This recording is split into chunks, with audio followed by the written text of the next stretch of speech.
Want to thank our sponsor, Parati's Quality Meats, located in Cranford, New Jersey, serving customers all over New Jersey for the past 50 years. Welcome, everyone, to Coach's View from the Sideline, the Shore Football Report.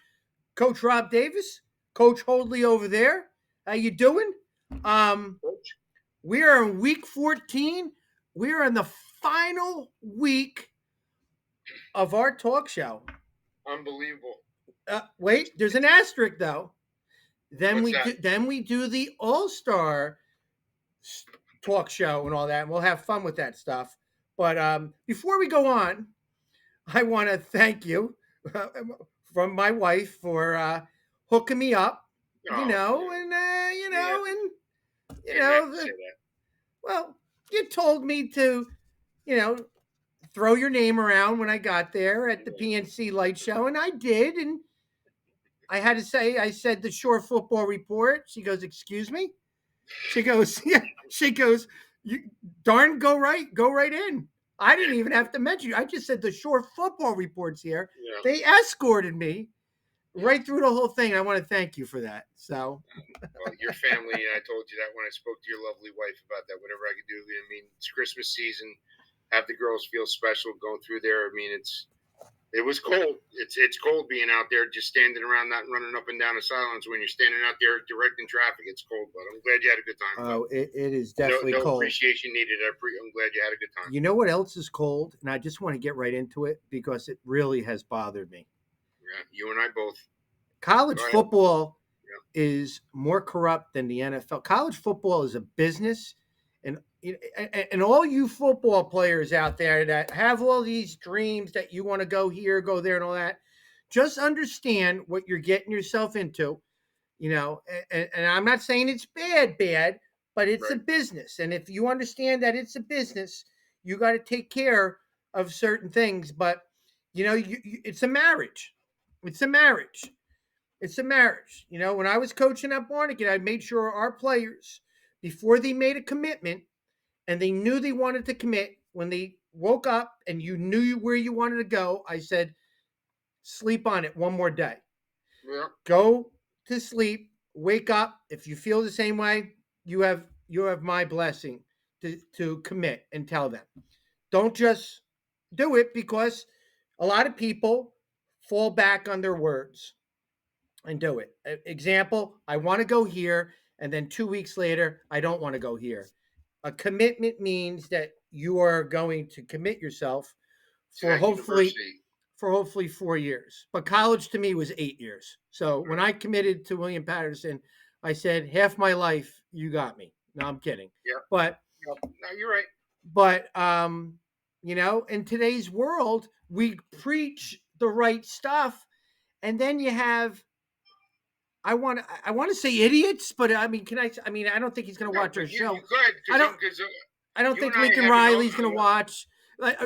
Or Brian Kelly may flip on. I mean, I don't know. We're getting pretty big, so maybe LSU might be watching this. I don't know, but I just met him 2 weeks ago, and but anyway, you and I are both going to give an unadulterated view on what we feel about this, because I completely 100% echo your view, because I know how much both you and I, number one, we always try to look out for our kids, and the way I always said is, with the amount of kids that we put through school.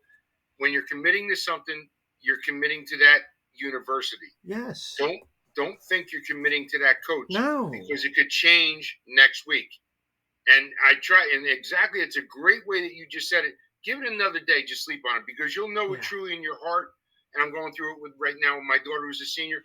You'll know when you walk on that campus if this is going to be the right fit for me. Is this where I'm going to want to go to school? Because that's most important about it. Yeah, you want to go there. Yeah. Have play football, play at the next level, continue your journey, but don't commit to a coach that's coming in to talk to you, because it's a business. Make no mistake about it. Coach, I've been there, done it. I had a legit. You know what it's awesome?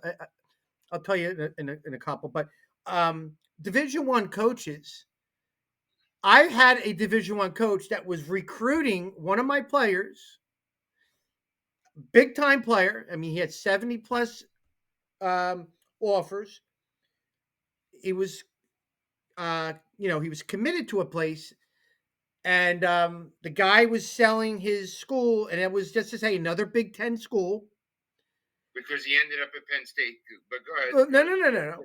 So what happened was before the signing day, he got another job. And let's just say in the East Coast, a big Division I school. Yeah. And all of a sudden, he's saying the things that he was saying when he was at the other school, which was a huge top 10 team in the country. And I remember Manny turning to me going, how was blank university the best school he was ever at? And it's the greatest place to be at. And now, a couple weeks later, this place is now, there's that. I go, welcome to Division I football. It's a business. And these kids are a piece of meat to the universities. And the colleges claim there's no money here for this and that, but you can pay Division I coaches up to $10 million. Did you see Nick Saban's contract? No, absolutely in those contracts. Every incredible. time guys make more money, he's making more money. He's allowed, he gets a percentage increment as soon as somebody signs, for example, 10-year, $95 million contract, he gets bumped. Jesus Christ. And I'm asking for $5 at my school, and they're like, excuse me? You know, it's just, it's amazing, right? But it's a business out there. And the thing that bothers me is that the college football decided to change the early signing day. Instead of just having it in February, let's have it earlier than Christmas. And they have it in December because it'll be a lot easier. So what do the colleges do? They now put pressure on other coaches to leave their jobs 2 weeks prior to the early signing day so they can get different recruits. I mean, I can't stand that you're a college Division I coach and you are not fulfilling your end of the year season and you're leaving to go somewhere else, and a college player can't do that. That's BS. Right. That's BS. It's BS. Right. And what about that kid that's sitting in that meeting room that you sat in there with mom and dad and promised, I'm going to look out after your son. He's going to be part of my family. You have nothing to worry about. He's moving 500 to 1,000 miles away from your home. I'm looking out for him. And now you're telling me you're going to flip it. Don't tell me culture. They're bullcrap, these Coach, I've been there, done it. I had the coaches on the phone with me. I had them in conference calls. They've come and meet me and all this. It's called bullshit. It's bullshit. Don't tell me and look the parents in the eye, I got your kid. And then they go when there's $1 more somewhere else. They're full of it, man. They really, Dan Garrett, a good friend of mine, Kane University head football coach, posted something on social media that hit home, and it was everything I think that a lot of people were talking about. Division III coaches are there for life. They really are. And he posted that he coaches kids for 40 years, not for 4 years. Yep. And he cares about because he's going to be there. You think about it, Division III coaches, for the most part, are there for long periods of time. Coach G is the longest tenured coach in college football. If you think about it right now. Yeah, he is. Yeah. At Montclair State. I mean, that's a great point to what you're saying. Yeah. Well, that's what he said. And he kind of was like, that's exactly what I've been like venting about. And then you got these Division I guys. You got Urban Meyer that looks you in the eye and lies to you, you know, and yes means no and no means yes. It's like whatever he says, it's opposite, right? He said the other day, no, he's wanted the Notre Dame job for all the time. And he goes, I am not interested in Notre Dame. Oh, really? Do we believe you now? Really? Urban? Thank you. It's like politics. Right? Right? How about Lincoln Riley? Did you go to the interview and they go, he's acting all frustrated, and they go, the LSU, blah, blah, blah. And he looks at the camera, he goes, I am not going to be their next the next LSU coach. Mm-hmm. In his mind, he goes, I'm going to USC. So it's like everyone's like, oh, okay, cool, right? And then he throws a boom. Do you know this? And here's what bothers me about Lincoln Riley. It bothers me about Lincoln Riley is that he's saying on his timeline that and all these Division I coaches, they have agents.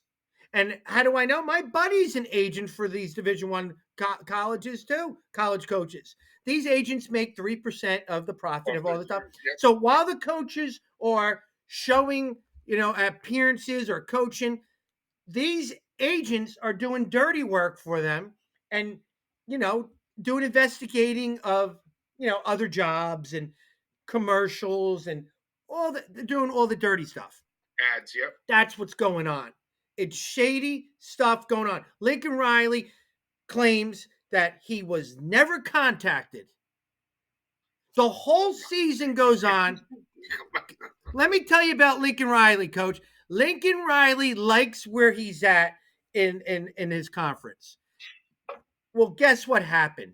Texas and Oklahoma now goes to the SEC. So does he want to be a mediocre team in the SEC and play all those guys with Oklahoma? And recruiting becomes that much harder. Yeah. Right? He was not happy about it, and he probably made it known to people, I'm not happy. So he had an agent going around. So he claims, because this is what's going on, what he's telling people, that he was only contacted that weekend.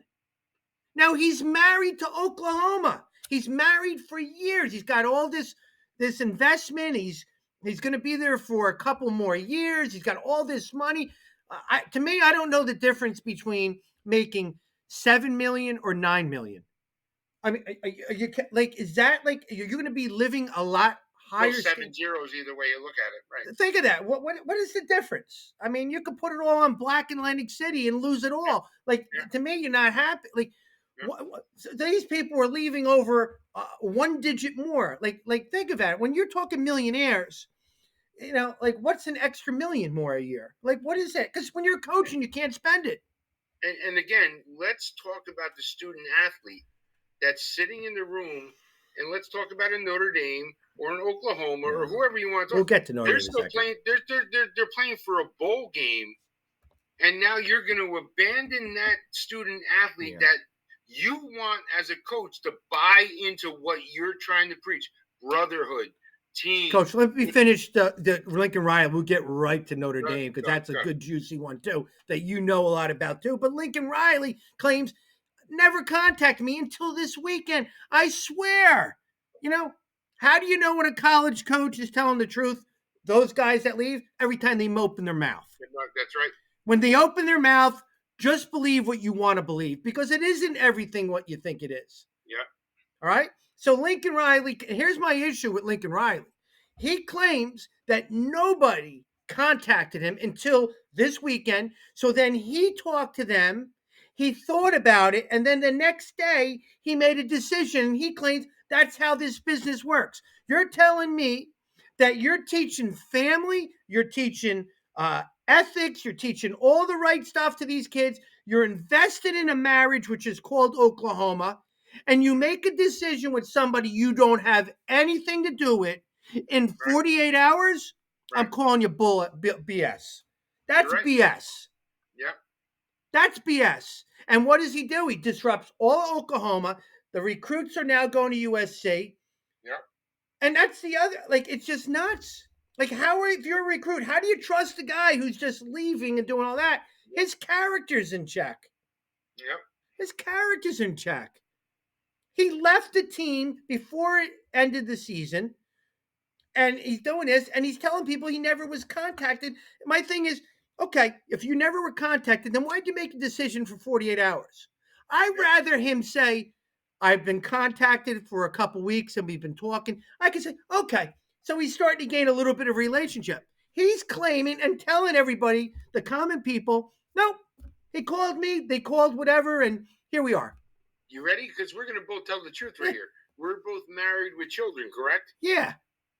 There's no way that we can make a decision in 48 hours in our household what we're going to be doing this weekend coming up, that it's not going to come in and go. You're going to uproot your family, your livelihood, everything that's going to go on with your kids, and you're going to say that this was all done in a span of 48 hours and everybody was going to agree. Come on. My wife always says you could be I would give you the respect if you just told the truth. Yeah. Just told the truth. My wife always says you could be a head coach anywhere you want, but we're just not moving. I'm like, okay. And I get car sick if I go more than 5 miles, so I ain't coaching anywhere, So, but now let's go to Notre Dame because you have somebody there. Let's talk to old Brian Kelly at Notre Dame. You know, the old, the go fighting Irish and all that stuff. Yep. Yeah, there's some dirt on him too. Okay. Correct. And I mean, he walks in, he comes into a meeting, he arrives at 7:00 in the morning. He was in a meeting with the players for a total of 4 minutes, and basically tells the players he's sorry that this broke the way it did through social media. He wanted to tell them face to face, but this is the way it's gone down. Yeah. He wants to accept a bigger challenge in his life. That's why he's going out to LSU. You guys are going to go on to do great things. I only wish you the best. Whatever you need, I'm always a contact for you.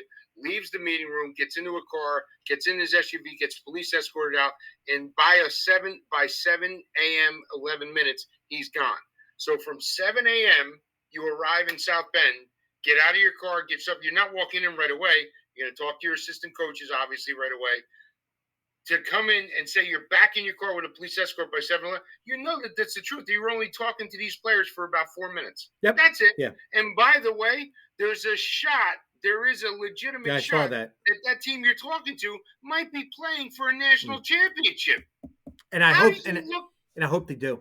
I hope they do too. How do you look them in the eye and say brotherhood, team, togetherness, loyalty, and I'm going to abandon you right before the fact that you might be playing for a national championship? And then to come out and say, well, it's only because I want for a bigger challenge. What? Come on. I would have more respect for you to say, listen, it's 10 years, $95 million. I'm doing what's best for my family. I need to do what I can for me. I love you guys, but you have to appreciate what I want. Don't come over and then go fast forward a day later and has the meeting with LSU and looks their players in the eyes and says, I wanted to come here because I wanted to coach the best football players in the country. Yeah. I wanted to be at a place that has the greatest facilities in the world and has the greatest. Introduce him to Nick Saban. All right, good. Come on, man. You're kidding me? You have greater facilities at LSU that you had at the University of Notre Dame. Yeah. You're going to tell me that you had the best academic student athlete that you could possibly have at the University of Notre Dame. That you're going to come on, man. Just say what you want. Say that you didn't want. You wanted a shot to coach in the SEC. You took $95 million. You do it, and I would respect you more. Yeah, I really would. Yep. He went on record and said he would never go because nobody could open up $250 million and all that stuff. All BS what he did, and it is sickening. But you know what? That's his character. If you watch his career, this is not the first time he's done. He did the same thing at Cincy. He did the same thing in Central Michigan before that. Yeah. He gave his assistant coaches and nobody else any notice whatsoever, and just left. The dog world. I'm sorry if you guys are listening to a negativity of this stuff, but I mean, we're talking about kids. We're talking 18 to 22-year-old kids. And listen, if this was the pros, we would say go do it. You know, you're professional. But we're talking about kids that are leaving their home safe grounds to possibly go for the first time ever in their life, ever leaving home. All right, when my kids when they sign for colleges, I meet with my parents. And they want to see me in the eyes. No Google Meets. We didn't have that back. And say, Coach Davis, what do you think? And we would go over a checklist of things, and I would never tell them where to go because ultimately that's where they got to go. And it's like I give them their okay, and they feel comfortable. And, you know, you're going to Boston College, you're going to Purdue, you're going to Penn State, those type of things. And we're entrusting that college coach is going to take care of him for, you know, and they may leave after a year or 2 or 3. But when these kids are committing in their mind, they're not saying, are you gonna be there? Like they're not thinking of divorce. Yeah. They're not thinking of separation. They're not. And think of at one point, the college universities and all that. Can you think of the kids? Can you think of those kids that entrusted your university protect? It's just at some point, somebody's got to say, you can't do this, and find them and find that other school that got this guy to take away from this guy because it's stealing and it's not right. They didn't finish the season, Coach. You should not be able to do it. No other sport does that. Basketball don't do it. You don't hear about baseball, football. Well, let me ask you a question. What do we do in NJSIA right now? If we find out that a kid or if we My find wife out- wants to know who I'm yelling at. Like, are you That's kidding right. me? Yeah, okay. Good. All right, good. She thinks I'm on the phone yelling at somebody. Right, good. Watch the show. Good. Good. Good. what's it like you just said about finding? What do we do as high school if we find out that a kid has been poached from another high school or he transfers to another school? You got to sit 30 days. Yeah. There's a consequence to it, or you got to sit 4 games. That's it. Yeah. But it's okay at the college level where we're talking why this right here. Money. That's the end all be all right. Well, it's now. called buyout. Right. Yeah. You know the buyout. We're going to buy you out. Well, it's right. Listen. That's why I know that you've preached the same thing. I've said the same thing. When if you're a player that can be blessed enough with football talent that another university wants to give you a scholarship to attend that university, listen to me. The chances of you going to the next level of the NFL are slim to none because it's so minute. But you have an opportunity. Forget about football. You could be able to cash in the fact that your football talent has been able to give you and your family a chance to be able to get a free college education, take your studies seriously, get your academics so you could graduate from that university, not owing any student loans, getting it paid for, and you could go into the workforce. Hey, Coach, I don't want to hear anybody say one thing about a player who goes to a bowl game and decides not to participate in a bowl because he doesn't want to get injured for the next level. If any coach out there badmouths the kid for that, for what is allowed in college football with the coaches to skip a team and leave and go over to another team in the middle of a championship should week. Be fired on the spot, because right now everybody's got to protect number one. And it's sad that we're saying that, but that's what's allowed with the adults. Then don't fault the kids. Which is the adults called the NCAA right now. It bothers me. It bothers me that coaches are allowed to do that stuff. Kids trust us adults. Yeah. We're taking care of these kids. Coach, it's just sickening. I mean, I don't know if it's going to get any better. I don't see where it's going to get better, and then you're hearing kids are going to get paid and they're doing I don't want to hear it. College football is going to lose its prestigious, thing they had going for years. I know we had a couple conversations with people we've had this week, and the number one word that was expressed was purity. I was going to thought you were going to say bullcrap. No, you kind of should have heard my kids then saying that. Yeah, I know. You just wish it was pure. You wish it was pure, and it's just not. It's just not. That's why we say it all the time. High school football is the greatest sport on the face of this earth because it's the last purity of football. It really is. I hate to say it, but it is. Can we talk about something I'm pretty excited about? I don't want to talk about college football right now. Let's enjoy high school. Go ahead. Because I agree with you. Thank God there's no transfer portal in high school. Could you imagine coaching a kid? Could you imagine coaching a kid and telling the kid, to do blah blah blah, and then tell another coach go follow him and see if he's not going on the computer on the transfer portal, or was I a little too harsh on the team? Should I apologize? Check your computers, make sure nobody's transfer. That's crazy, but let's just hope there's no transfer portal in high school. Can you imagine that? No. Well, listen. The scary thing is, there's always a domino effect. Yeah. There is, because if you think about it, I hate to talk this way, there's coaches putting up more and more points when they play teams. Why? Because they're looking at a strength of schedule.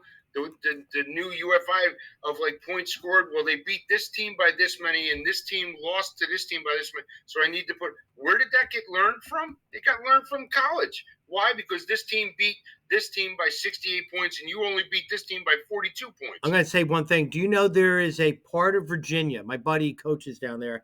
That in this county they call it the one transfer rule.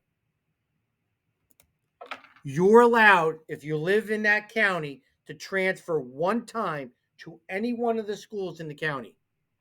Really? And that's how, they're really good at volleyball. They're really good at soccer. These teams are really good in football. You're allowed to transfer one time. Wow. I would love to see who would want to come be coached by Mouse Davis with Bornigan. But I'm not Bornigan no more. So forget that. But you imagine that one-time transfer?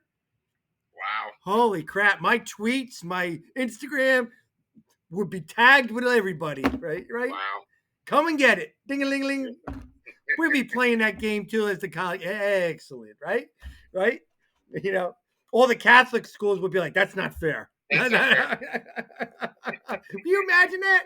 We have like a job fair. We have like a transfer fair. We're all sitting down, right? Yep. You're going to get that in a couple of years. You know it's going to happen. It's go where you want, guys. Just, it's open. Whatever's cool. It's just crazy. Right? You're giving me homework. I'm transferring tomorrow. What? Yeah. Did I say homework? No, I meant, yeah. All right. Let's talk about something that I know I'm getting enormous text message. First of all, I thought it was, my family wishing me well that I was sick because my wife told me to go get my shots. You got the booster shot, right? See, I feel bad too because you asked me about my booster. I said, I felt great. My wife likes to say things, and I don't hear all the pronunciations right. I only hear what I want to hear. You think I wanted to hear plural shots? She said, go get your shots. Yeah. Okay. So I went there. I heard the S at the end of it. So I went and I got my booster and my flu shot. I was out sick for 3 days. She claims she didn't say shot. She said shot. And it was an argument between us, but whatever. I thought I was getting all these nice messages on Instagram about how you feeling, but no, everybody wants to know when is the All-Star teams coming out.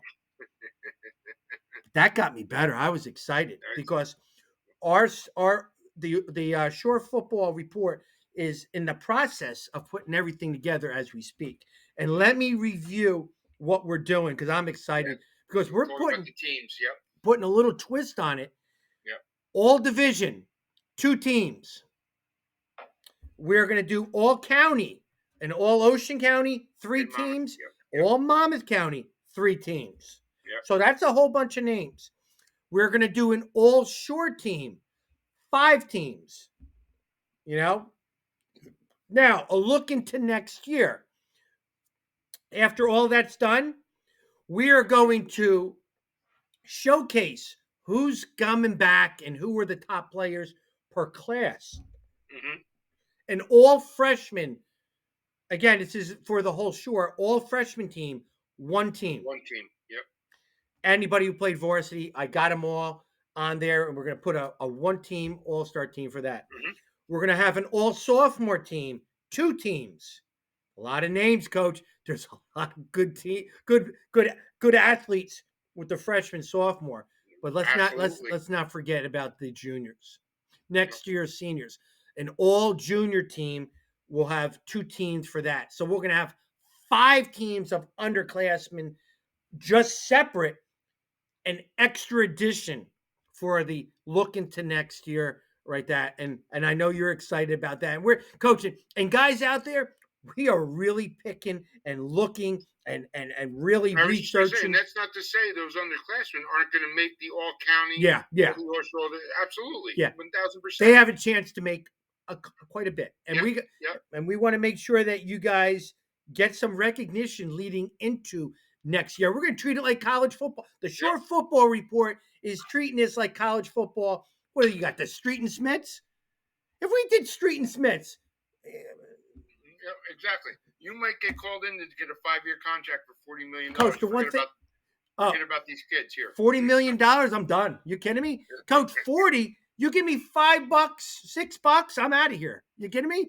I don't need $1 million. But the honesty that comes out of you is you would say that. I'm so honest. Say, listen, guys, I love you in the Shore Conference. I wish you well, but they're going to pay Coach, I'm me pathetic. this much money. And excuse me, I'm laughing to the bank. And yeah. there you go. Oh, hell yeah, man. You kidding me? I don't need $1 million. I don't know. But you give me a couple more bucks, you're mine. Right. Yeah. Oh, yeah. You kidding me? You think I'll make Brian Kelly look great? Lincoln who? I'm the biggest jerk out there. I would do it. You know I would. You pay my parking tab, I'm yours. Good. No, but we're gonna have some fun picking these teams, and I love talking to the coaches individually or talking to them collectively. I like hearing. I'm talking to the short conference coaches about all these different teams, and I say you can't talk about your team, your player. And I ask them direct questions about other people, and then I ask the other coaches about other people. And I like to hear what people think about other people and not just Yeah. their guys, and then come up with a team with what we're doing right there. And it's fun, and we're going to get it going, and we're going to start really kind of marrying it up. And I don't have exact date when we're going to announce it, but it will be within 2 weeks. 2 weeks, and I'm excited. Really am. And you know what? For the kids, and it's for the kids, Coach. It's about exposure for their kids, right? It's about the kids. I mean, Yep. so I mean, let's not make any bones about it. It's for the kids because it's the kids are going to be on there and that Yep. stuff. And I'm excited. That'll be pretty fun. So in our talk show today, we got two special two interviews. Are you Yeah. Are you ready for them? It's Because gonna be a long night. grab a Snickers, Yeah. right? It's gonna be a long night. All right. RBC head football coach, Coach Lange, non-public B champions with his two outstanding guys. I don't know if you know him, but the quarterback Alex Brown. Never heard of him. Go ahead. It's pretty good. All right. Yeah. And we have the outstanding offensive lineman Vince Carpenter. It's Carpenter. Yeah. Going to be on there. Yeah.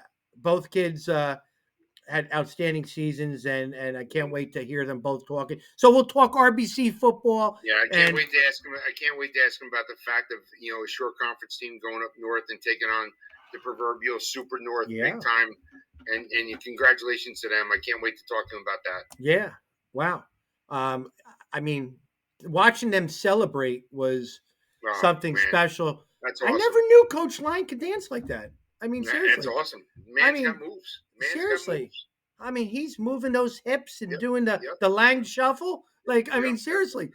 I guess when you get those, swinging those hips, and he was smiling, and I was like, God, I got to get him on the show, man. Sign him to a contract, Dancing with the Stars, the guy. So he was having all fun and well deserved. They're state champs, And I can take a shot who our second guest is going to be. Because there's only two that won it. Go ahead. You're an educated guy. Go ahead. Give it a chance. I'm thinking it might be the Panthers of Point Boro. You are correct. Or RBC and then, of course, Point Boro, who's the South Jersey Group 2 state sectional champions. That was their fourth championship. They won first in 16 years. Coach Staub is going to be on tab with us, and he's got Charlie Vitale, the outstanding quarterback that is directing that young football team with his talent, and what a year he had. So we'll have some fun with that. We're gonna have fun. Yeah, I'm gonna really look forward to that interview. I mean, Coach Staub just encompasses what passion and emotion of high school football short conference is all about. I'm sure that's going to be a great interview. He's awesome, and Vitale, from what I understand too, is a great kid. For each one of them, I'm gonna wear a different outfit. I'm not going to tell everybody. Yeah. Okay. We're going to try something different. I got to give them their own thing. So it's going to be a different outfit. Boom. I don't know what it is, but when they come on, the whole new wardrobe's coming on. But I don't know what it is. So those are the two special guys. We are not doing a top 20 this week. There's no need to. We will end it next week. Okay. Or actually, next week's our last talk show. And it'll be a quick one, Point Boro won. Goodbye. Have a good one. See you later. That thing. But no poll until next week. Very curious how everybody finishes up. Shouldn't be a lot of movement. Shouldn't be. But it's a good way to put things to rest. And here's our short conference football coaches top 20. Bang. And put that to rest. And that's basically it. What we will talk about this week's games. Thanksgiving. Mm-hmm. Well, we had 4 games. It was, wow, Thanksgiving was, I feel like Thanksgiving was 3 weeks ago. No, I feel like I've been eating stuffing and turkey for 3 weeks, to be honest with you. Yeah. Well, it'll be a week this I Thursday. am stuffed, to be honest with you. But Well, when you're home, trying to feed the so-called you're not feeling well. We all know that you eat a little bit more. I'm a big baby. I'm a big dude. Turkey is fun. Yeah, our parents. I love our football moms. Yeah, I have a big lineman, Mike Detroit. I'll say a big lineman guy, and he was our coach. And we're playing our Thanksgiving Day game. We played at night. We would play at 6 o'clock on the night before. So our parents like to put a little Thanksgiving meal, coach, for you, right? And That's awesome. turkey puts you to sleep, right? Wait, yep. Okay, good. Tryptophan. Yeah. Okay. Yep. Well, if anybody says that's BS, try going on the Bornicke bus when we were traveling to Pinelands. Coach, I kid you not. So we would go, we would eat the turkey and this and that. We eat the turkey. We right after school, we would eat the turkey. Now we're going there. I turn around the bus and there's my line coach like this. I mean, seriously, right? I'm like, are you kidding me? Right? And he's just like, what? He's like, what? I am so full. Like, what are you kidding me? You look 3 seats over, there's my line, there's my quarterback, there's my running back. I'm like, are you kidding me, right? And then you got the mothers going, I hope it was good enough dinner for you. Yeah, it was delicious, ma'am. It was delicious. Oh But my God. Thanksgiving meals are great. I kind of like them a little bit more after the game than before the game. So, yeah, but I'm sure everybody else ate a lot of Thanksgiving food too. So we'll talk about those games and of course RBC's his historical win against a DePaul powerhouse right there. And then we'll finish it up by the highlight, talk about Point Boro. Point Boro playing in a bowl game. Playing in the bowl game with that. You ready to go? Let's get it. Let's get these guys on. Let's see. Let's see you go first. How about this? We'll talk about last week's games, and then we'll get RBC on. Okay. Let's do that.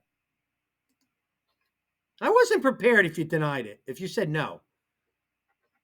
That's actually good because I figured because you're wearing that and I'm wearing this, and that it will look like the same we just interviewed, and that's good.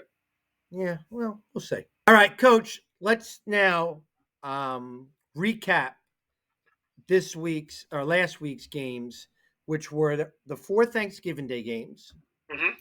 The very few of them that we have. Yep. Very, very few. And then the non-public B South championship game, which, short conference for Red Bank Catholic beat DePaul. Let's go.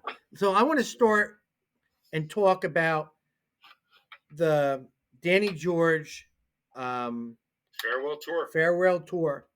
Now we had Danny on prior to this. Yep.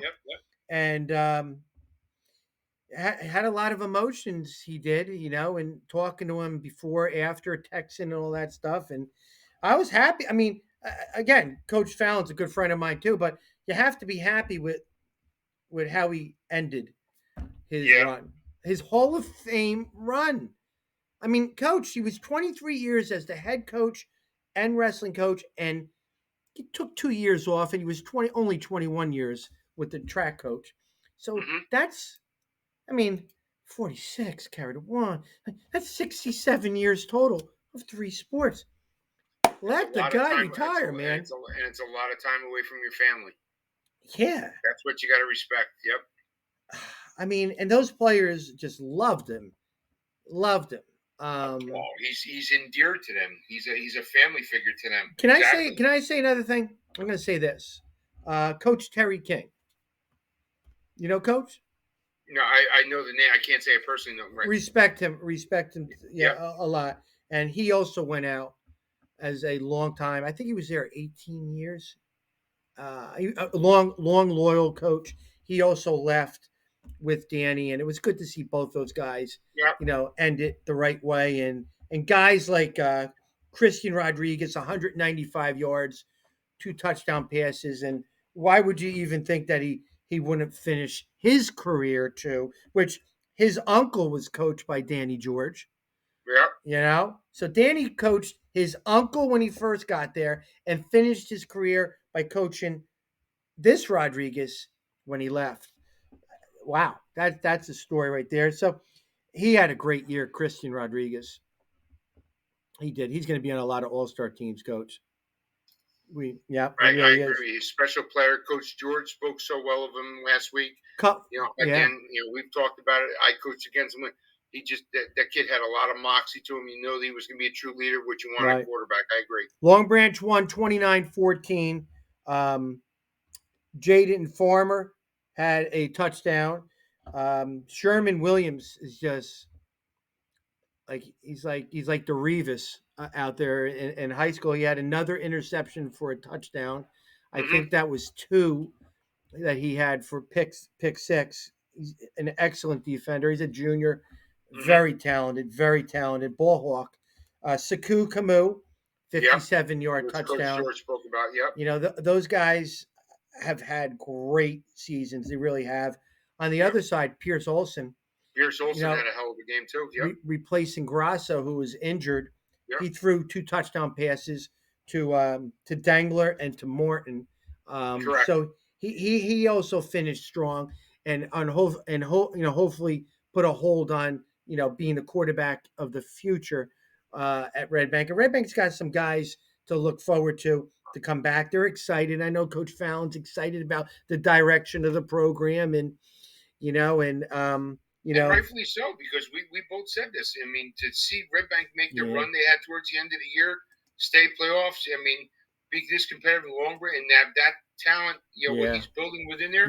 Red Bank's got it going on, but Long Branch's cupboard is not bare by any stretch of the imagination. Yep. I'm wishing Coach George, Coach King, the very, very best, and all those those outstanding athletes that just graduated with him. Thank you. I'm sure you were thanked so much by Danny Jorgens. He loves those players. He loves them, and hopefully Long Branch names their head football coach like as of tomorrow and keeps it going, because Danny got them. They've been a good program for all those years, and I want to say 156 wins at Long Branch, right? I don't want to say the number, but it's up there. It's right around there. I think it's like 155 or 156. Yeah, at Long Branch. I would be doing him injustice if I said the number, but I mean, we'll talk more about that next week. But whatever the number is, it's a Hall of Fame career. Yeah. I mean, he won his division.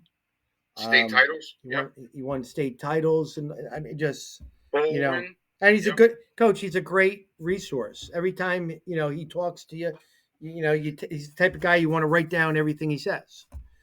And I think he showed his true character on a show last week when we spoke of the fact that he had spoken to a player that he coached 25 years ago, and he had gotten a message from him, and he got back to him and started talking. That's the relationship. Yeah. That's the type of guy he is. The relationships he's built over the years with his players. Good dude. Good win. Not like a college coach who walks away from you. No, he doesn't. Coach George is a different guy. Good win for the Lakewood program. Let's just say that. Let's put it all there. Administration, seeing him being honored at halftime with administration around, that's what it's all about. So Long Branch wins 29-14 in a big rivalry game. Second one, Middletown South beat Middletown North 27-6 and took the lead in the series 32-12 and won. 45th time they're meeting together. Yep. Mm-hmm. So in that game, Jake, we got to pronounce this guy's name because he's going to be on some teams for Coach, us. Yep. I mean, let's erase to some. He's going to be on a lot of teams. Yep. A sophomore, Jake Sawako. Let's just say for how you pronounce the name. I know we're probably wrong, but we'll go with it. I apologize, but I'm going to make up for it with a little bit of some 48. You and I butchered. Go. 48. It took me around 2 weeks to remember my wife's name too. I mean, I couldn't remember Sue, but hopefully he understands that. But 48-yard interception return touchdown. He's got 5 interceptions for the year. He's also a kicker. And I was like, I could see him being a kicker on the All-Star team, but I could see him being an athlete. He's also a quarterback. Yeah. I mean, he may be the replacement for Tommy Shore next year. Yeah. He's a dynamic athlete, the kid. So Jake had 5 interceptions. He also had a receiving for a touchdown. But Tommy Schwark had a very good ending to his career. He had a rushing touchdown and a throw. Yep. and a touchdown pass to Jake in their win 27-6 against a Milltown North team that I've seen a couple times, and I really like Steve Bush's his philosophy offensively, his defense, Yep. the 3-3 stack coming after you. I like Tommy Janone. I too like that kid. Who also threw a touchdown in the game. Yep. I love their screen. I like Brian Haddo. I don't know where we want to put him on defense, offense, but he's got to go somewhere. Yep. He's like a McCaffrey on offense. But do you know what the highlight of the game was for me for South versus North? Oh, you were there? Listen, my friend, I ended up catching the one part that I wanted to see. I got there late, but I ended up seeing it. What did you say? So Jake Williamson, who I've been lauding as his center, goes up to Antonucci and says, "Can we put the fridge package in?" And Antonucci doesn't like to do any of that stuff, he goes, "Okay, I think you deserve it." And Williamson rumbles and bumbles and stumbles through the line for like a 6-yard gain.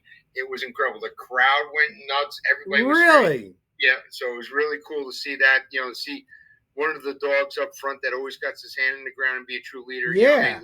Let him get a little fun in the sun. Wow.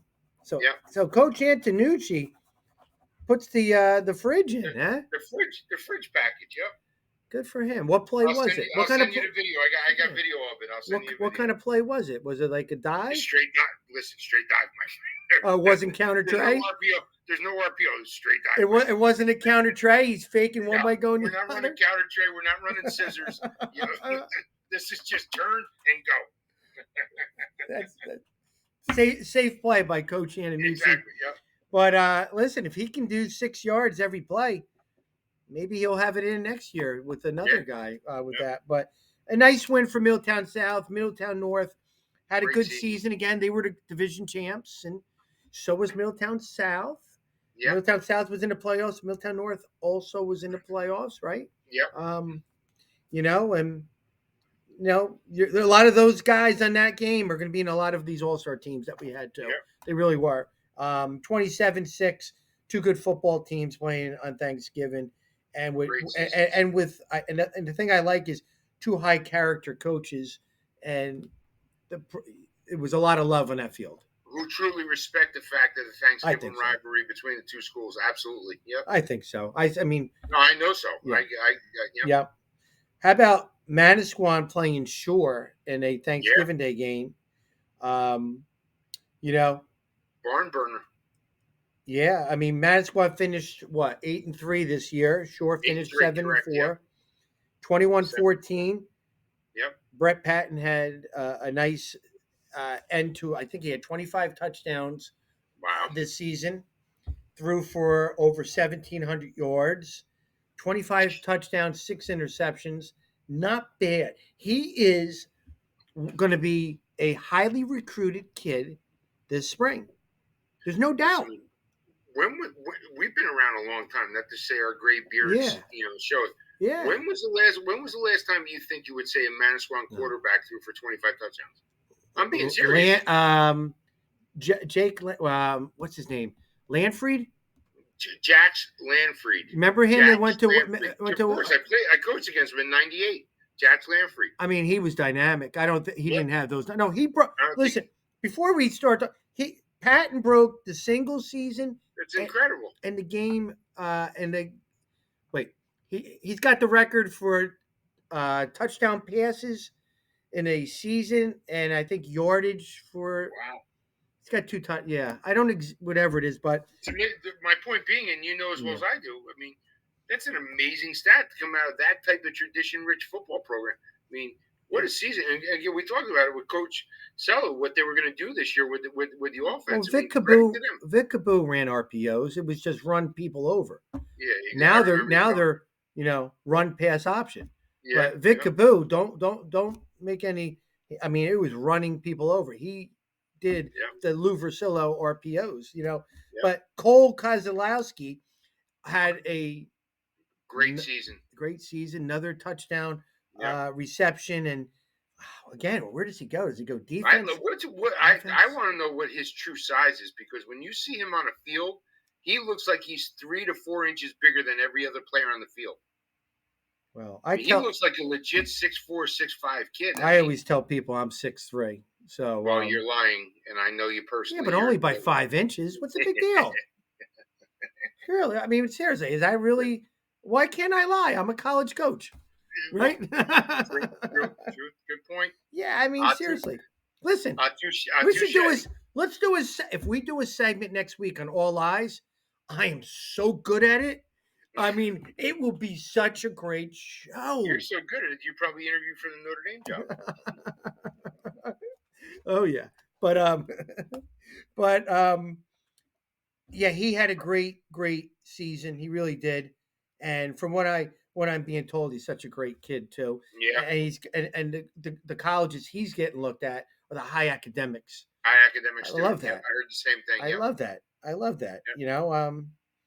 Yeah. I had a couple smart friends in high school. A couple. Well, that's how you got your grades. Yeah. Next one. I would pull the Belichick. Looking over there and cool.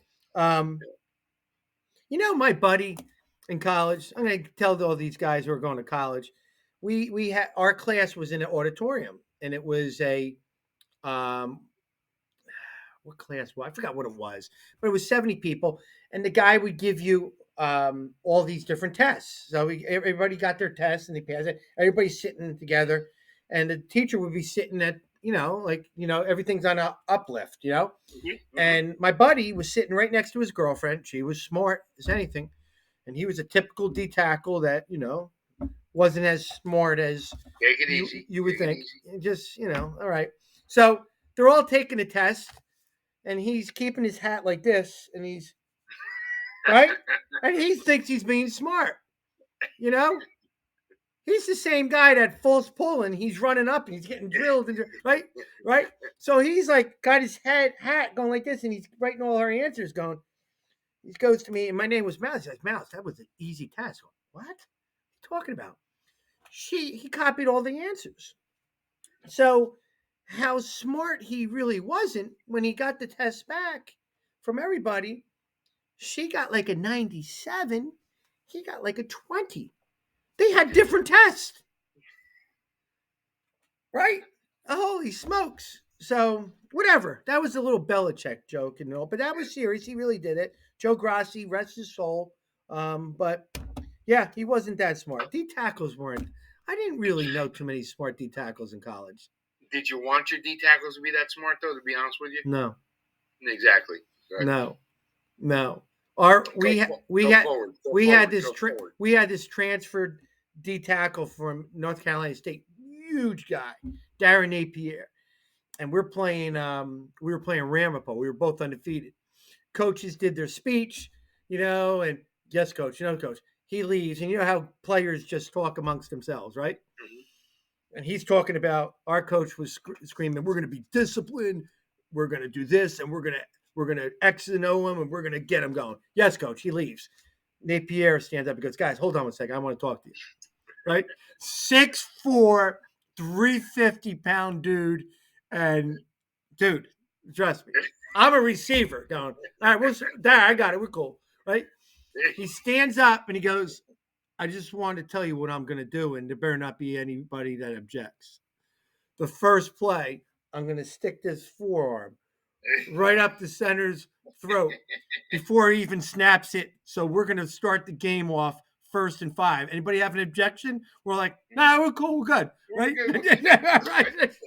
So again, do we lie when we're in college?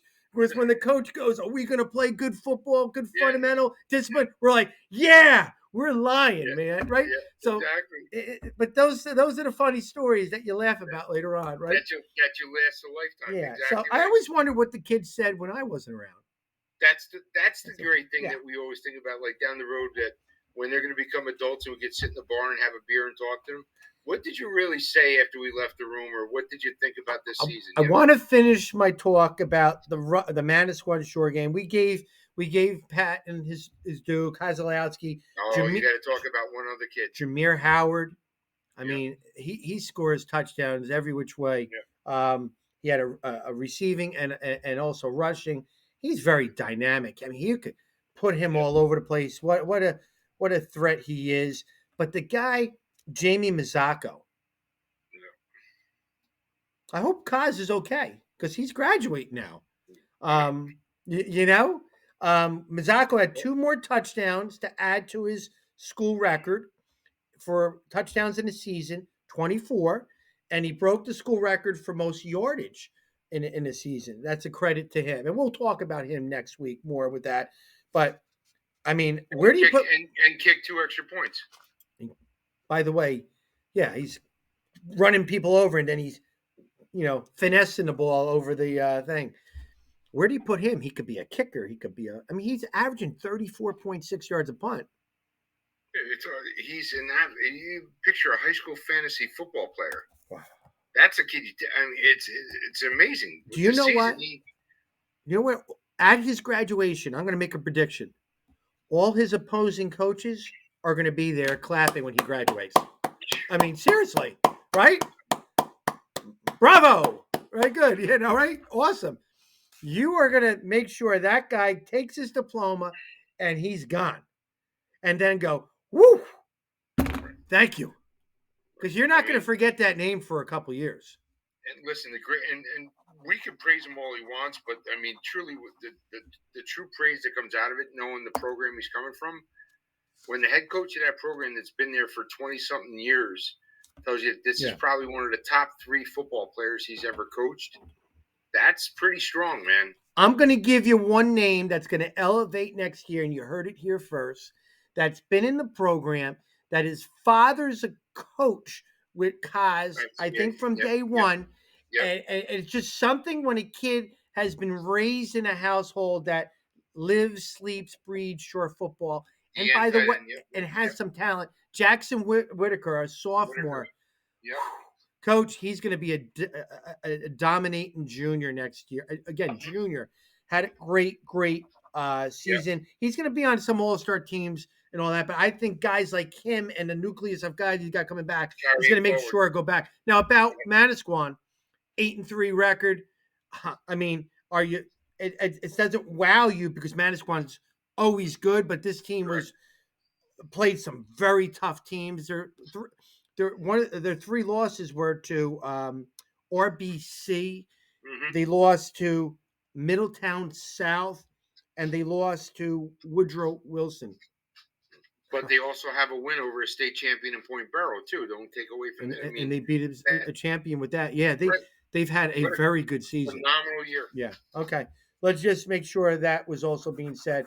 Coach Price did an excellent job coaching, and I think class act coaching staff with Coach Price, Coach Cahill, that we both know very well. I mean, all included. I mean, I like the marriage between Coach Sella and the Manasquan staff. I mean, the Manasquan staff is always top notch, and when you add somebody else to the mix, it just is like, wow, this is. I mean, it really was. It was nice to see everybody gelling. I mean, I would always love to coach with Manasquan, especially I wonder if Saturday do you think they get free popcorn there? Great popcorn. I mean, how cool! I mean, it's awesome to see with the band walking down Main Street. I mean, that's true high school football. It's awesome. True, but the popcorn's pretty good too. Don't minimize it. You listen to me. I don't think there's anybody rave more about popcorn than you have this season about Manasquan. Coach, it's something when I think Manasquan, I think popcorn. Yeah, can't help it. I think it's Squan Tavern. You think of popcorn. One more game I want to talk about. All right, this game was packed. I mean, it was so packed. One last game here on Thanksgiving Day.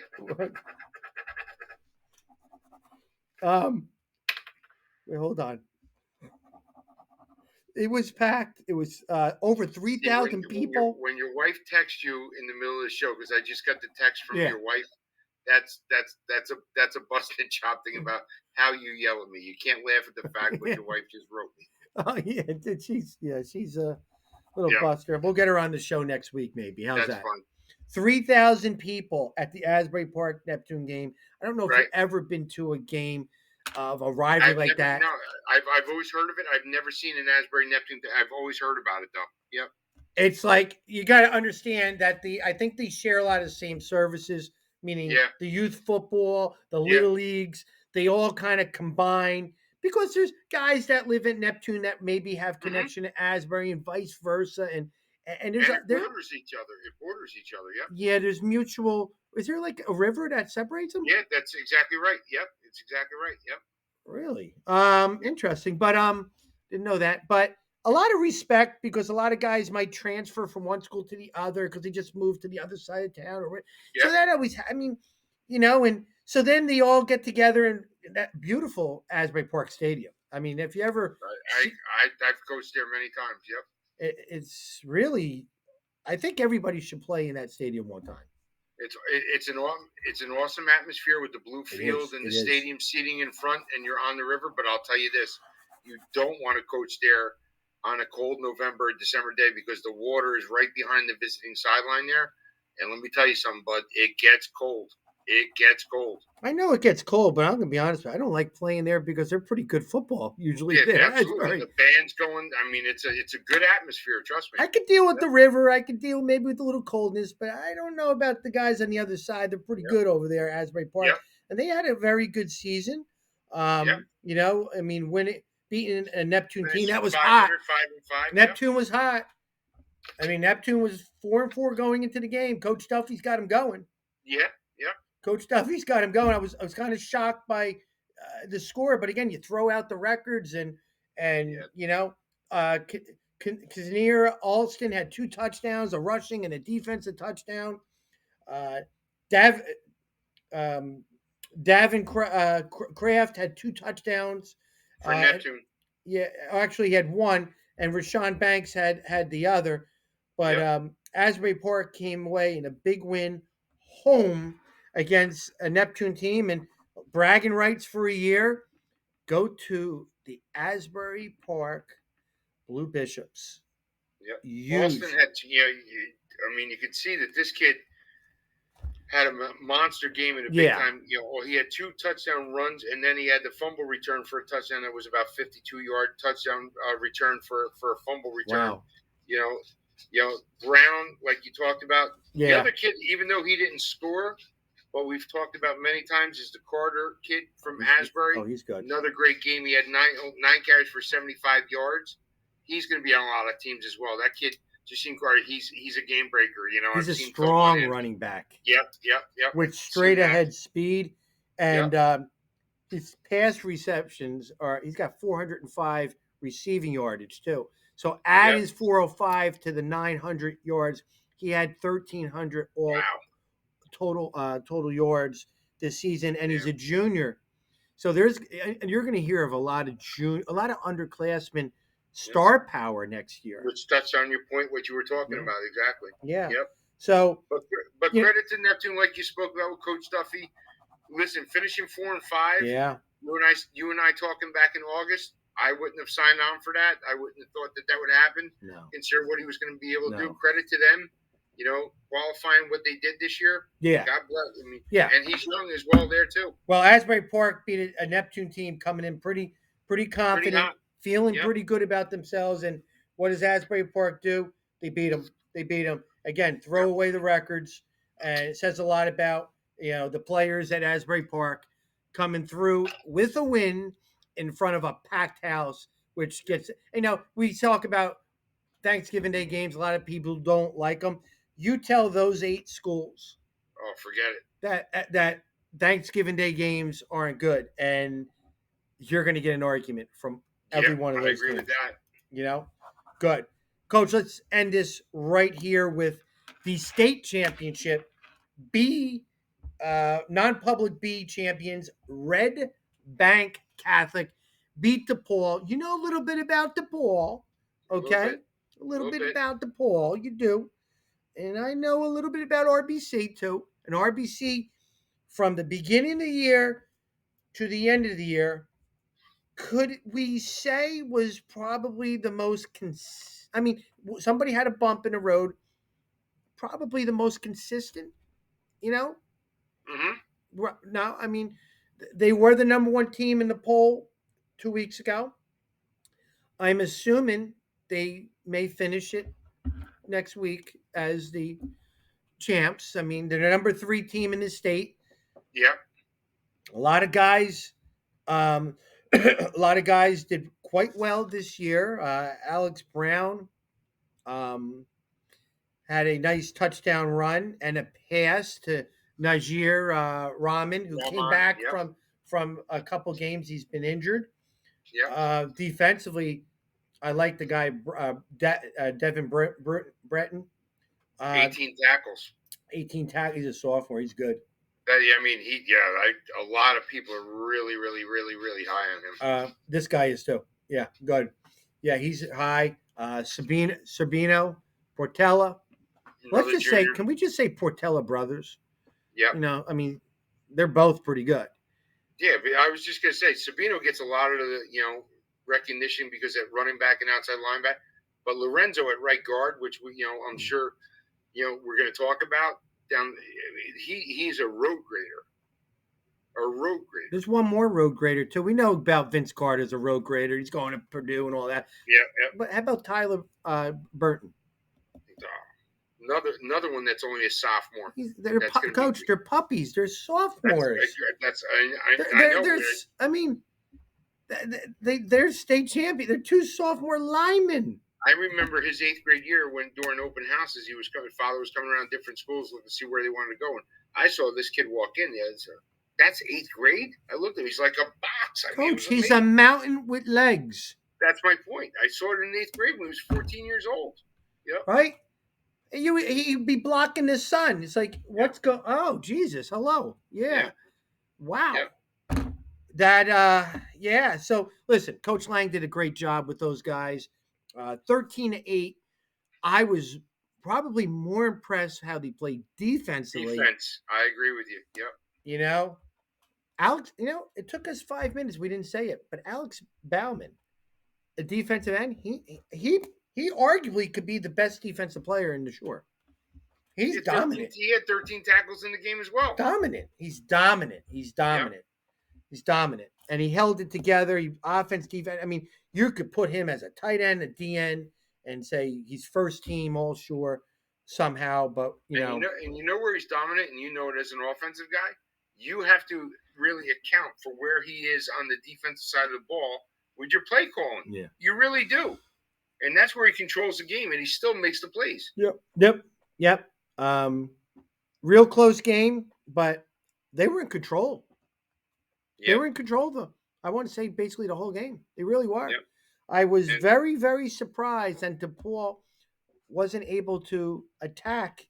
And now their running back was good, real fast. But they weren't able to attack them like, I thought they might have been able to, but that says a lot about RBC. Portella had a big interception in the game. They just played so well on all facets of the game. I thought their offense played to their defense. Their defense played well. Came right to the end, Coach, right to the end. A Hail Mary pass. I think it was like a 35-yard pass. Ended right there. Alex Brown bats it down. Yeah. That was him that knocked it down, right? Yep. And then watching them celebrate after the game and winning their state championship was definitely something that I liked watching, and I'm sure everybody in Red Bank Catholic land was all excited about, right? Too, huh? Yeah, listen, I love whenever a team can go up north and take on the superpowers of the big north up there and do what they did. I mean, obviously the loss to the Rodriguez kid at quarterback to DePaul. The kid threw for a lot of yards this year, which and credit to RBC, like you just said about with the kid Tyler at running back. You want respect, you beat the team that will earn that respect. And they did exactly what they were supposed to do, at MetLife, under the lights at a 7:00 game. Kudos to Casey's, man. That was a great game for them. Yeah, that was a great game and great for the Shore Conference. The Shore Conference beating a North Jersey, a power team like DePaul, who's had a great run for the last 10 years. You know, and the tide's starting to switch a little bit too. I mean, you can see Donovan Catholic played really strong for a half against BC. Yeah. We both know the story there. They had to drive back up. Less than 24 hours later. A couple years ago, we took out DePaul. RBC took out Holy Spirit, not Holy Spirit, Pope John. We ended up seeing the state finals. So the short conference is really starting to make their move in the non-public rankings, which is great. Awesome. Coach. Good. Point Boro's ready. No, okay. I mean, Coach, you can't keep a state champ. You can't keep a state champ waiting. Who are we to keep champs waiting? Can we do this though? You know what we do? Week 14. Yeah. You know what we do, man. Here we go. That's it. So let's talk a little Panther football, and then let's hop over because I know Coach Lange is going to be ready probably 5 minutes after we talk there, but I got to change my wardrobe. I got to look different for them. I got to be different for them. So we got 2 state champions coming on, and then we'll end it. Then we'll end it quickly talking about the Point Boro Haddonfield Bowl championship game. You ready? Yep. Let's go talk football. Hey, welcome everybody, and we got 2 special guests here. I'm real proud to announce the South Jersey Group 2 state sectional champions, and we have the head football coach, Coach Brian Staub, and the offensive player of the year in the division, Charlie Vitale. Guys, thank you and congratulations on behalf of the Shore Football Report on your great achievements so far. Thank you, guys. We appreciate it. We appreciate you having us on here, and we're excited to talk some Point Boro football. Coach, I also heard that you were also named Coach of the Year, so congratulations to you too. Well deserved. What a great season you guys are having, and it's unfinished business talking to you guys before we came on here. It really is. I really love, Coach, the mentality they got going into this next game, Coach Hoadley. Yeah, any true successful program, I should say, the mountain's not done being climbed until at the end, when you know that you could stand together, raise your hands together, and say, okay, we won or lost, but we did it together. You still got one more mountain to climb. At the end, each game is different, each week is different. But listen, it's nice to hang your hat on that. Shore Conference took a couple hits this year in the state playoffs. That Point Boro did their job. Bringing home a state championship and lauding them, and what a great job with Panther football this year. It's funny how you said that, Coach. Did you ever go to a Point Pleasant football game, state playoff game? Absolutely. You have? Yes. Packed. The whole town shuts down. The whole town shuts down. The whole town is all into everything that's going on in the field. It's the only time you could go inside and get a seat at Joey Leone's because everybody's at the game. Am I right? It's true. That's what I mean. I was actually at the Rumson game, but watching the highlights as it was going on, and I just felt like I wish I was at that game. The excitement, and I love the coaching staff that he has. That coaching staff, they are so sincere. They love each other. You could tell those coaches, and they're all in and all that stuff. It's just great atmosphere. Coach, just take us back to that championship game win. 32-8 it was, right? Yes. Beating a Willingboro team that was darn right scary coming into the game. Yeah. And how was it playing and winning a title, both you guys, on your home turf? Yeah, I mean, that's probably what stands out the most was playing at home, seeing the whole community there, how many, younger kids were there watching us. And then, yes, it finished 32-8, but it was 12-8 going into the fourth quarter. So if you were there, it was an absolute dogfight, absolute battle. They had 2 huge running backs, 6'2", 225, and they presented some challenges to us. But our kids just kept fighting. We stuck with the game plan, and then we kind of opened up the doors a little bit in the fourth quarter. Charlie, what do you think, man? How was it senior year, winning a state title on your turf, and the way you did it, and having everything was going your way in that second half? It really was. I know it was tight. It was great just doing it on your home turf in front of the whole town, like you said. Coach Staub couldn't have said it any better. We had a great game plan going into that week of practice, and we just had to execute it. We knew we had to stop their 2 big backs, and we did so. Yeah, they were going into the game to stop the big quarterback. That's you, right? And they weren't too successful with that. And that's great, man. So, Coach, when that final whistle blew, I love listening to your talks after the game. You got that one player that's always screaming, yelling. Everybody's, I don't know what he's saying, but I'm like trying to listen to. I watch it 5 times. Go, what did he say? But they're all pumped. It's great. That's a nice tradition you guys do. I can tell you exactly what he says. What does he say? So it's sophomore Derek Rios, and after every single game, he yells 5 words: Point Boro football is back. Good. And everyone just goes nuts because that was the whole mission in the offseason. Awesome. How hard will you go? How far will you go to get us back on the map? And awesome. We never really defined the size of the map or anything like that. So we want to see how far we could take this thing. So, Point Boro football is back, and we're here to stay. Well, he's right, Coach Hoadley. They are back. They definitely are listen, back. The game before Willingboro, New Providence game, listen, correct me if I'm wrong, you had to stop a running back that had like 70 touchdowns in 3 years, right, Coach? And like 5,000 yards, right? Right. I mean, held him to, I want to say, held him to what? 78 yards rushing? 78 yards, yeah. I mean, as a defensive coach, we don't forget crap like that. I mean, absolutely. That's where we hang our hat. I mean, that was, to me, with that was the first, I knew how strong you were, obviously, in short conference, but we start to branch out through state, start to see different teams, different backs. I mean, but that New Providence game was the one, I think, in my opinion, the eye-opener saying, wow, this team not only can put points up with the triple on the offense, right, they can shut teams down defensively. Yeah, absolutely. He was a stud, Charlie Barth, 3-year starter. He got some time as a freshman too, so he had all those yards. And our defensive coordinator, Shannon O'Connor, came up with a great game plan. Right. We have some big boys up front. We went with a little bit bigger personnel package on defense, and we were able to execute it. But definitely credit the D line on that. And we can talk about some of that too. That's some run. Yeah, we're going to talk about the individual players in a couple minutes, Coach. We really do, because I got a lot of guys I want to talk about that well-deserved and all that stuff. Yeah.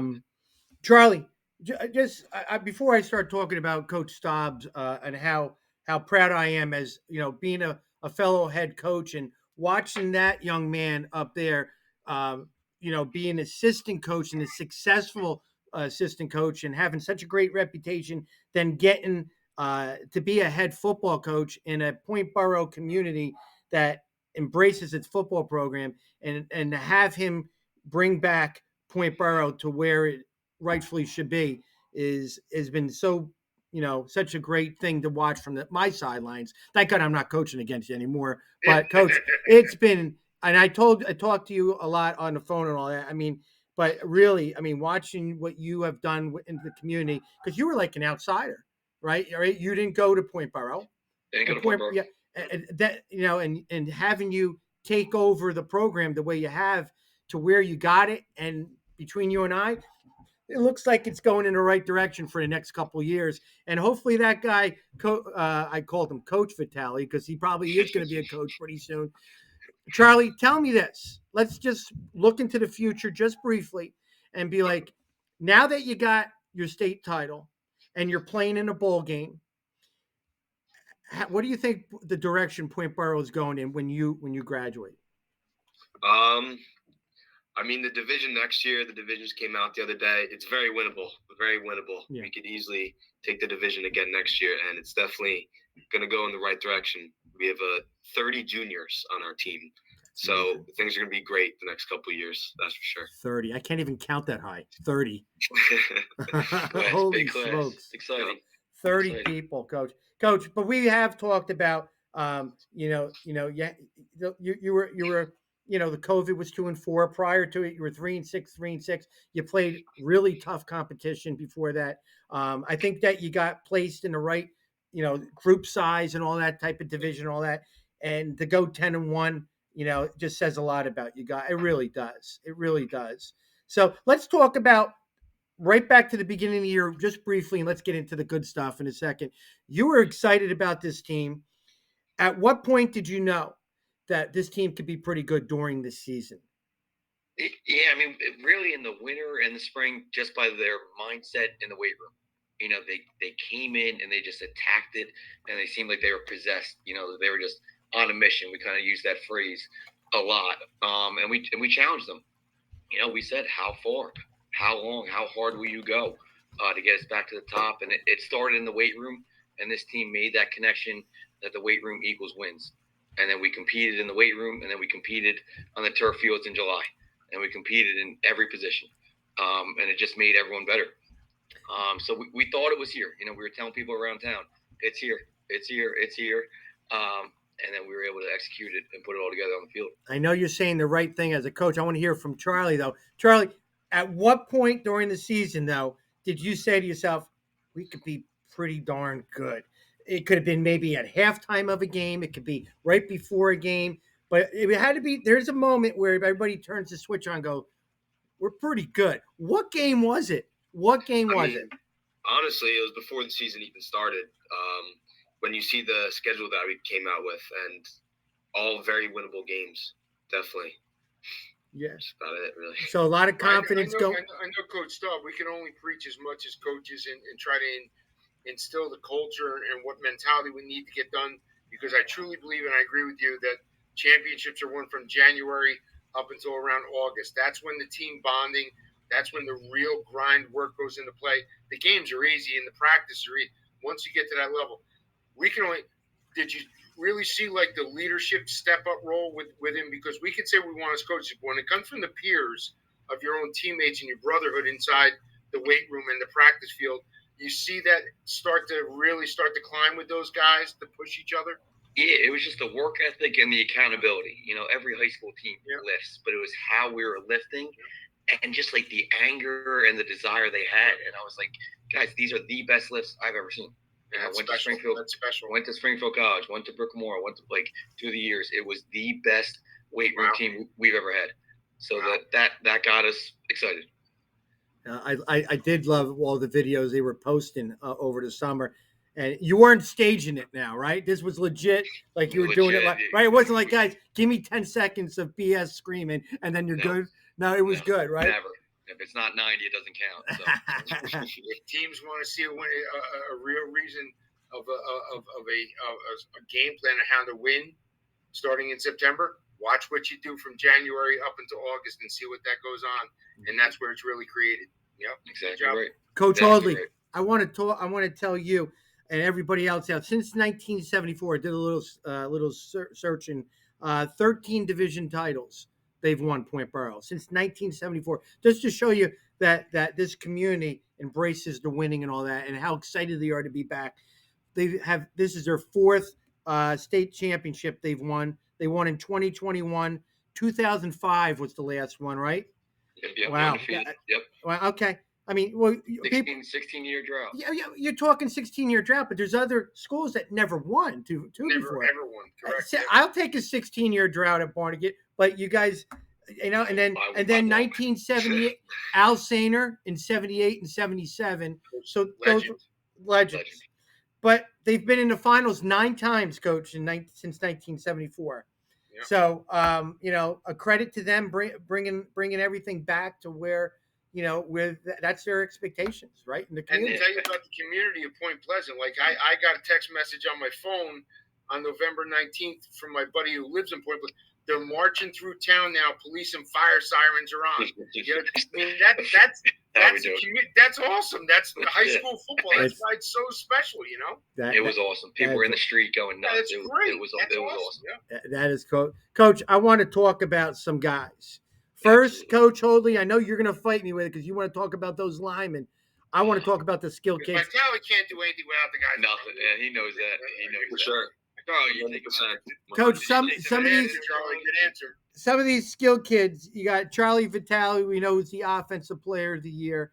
And Charlie, I'm going to embarrass you a little bit, but you facilitated where the ball went. In the triple option, you were doing your reads on midline and veer and giving it to your athletes and making them look good in the newspaper, but it goes with you. It really does go with you. And all 3 of your receivers, excelled because of your direction of what you did. It wasn't just a true handoff. We all know a lot of it was reads, but the thing that you did different this year, Coach Staub, was you allowed him to get to that third phase of the triple. Yeah. The third phase.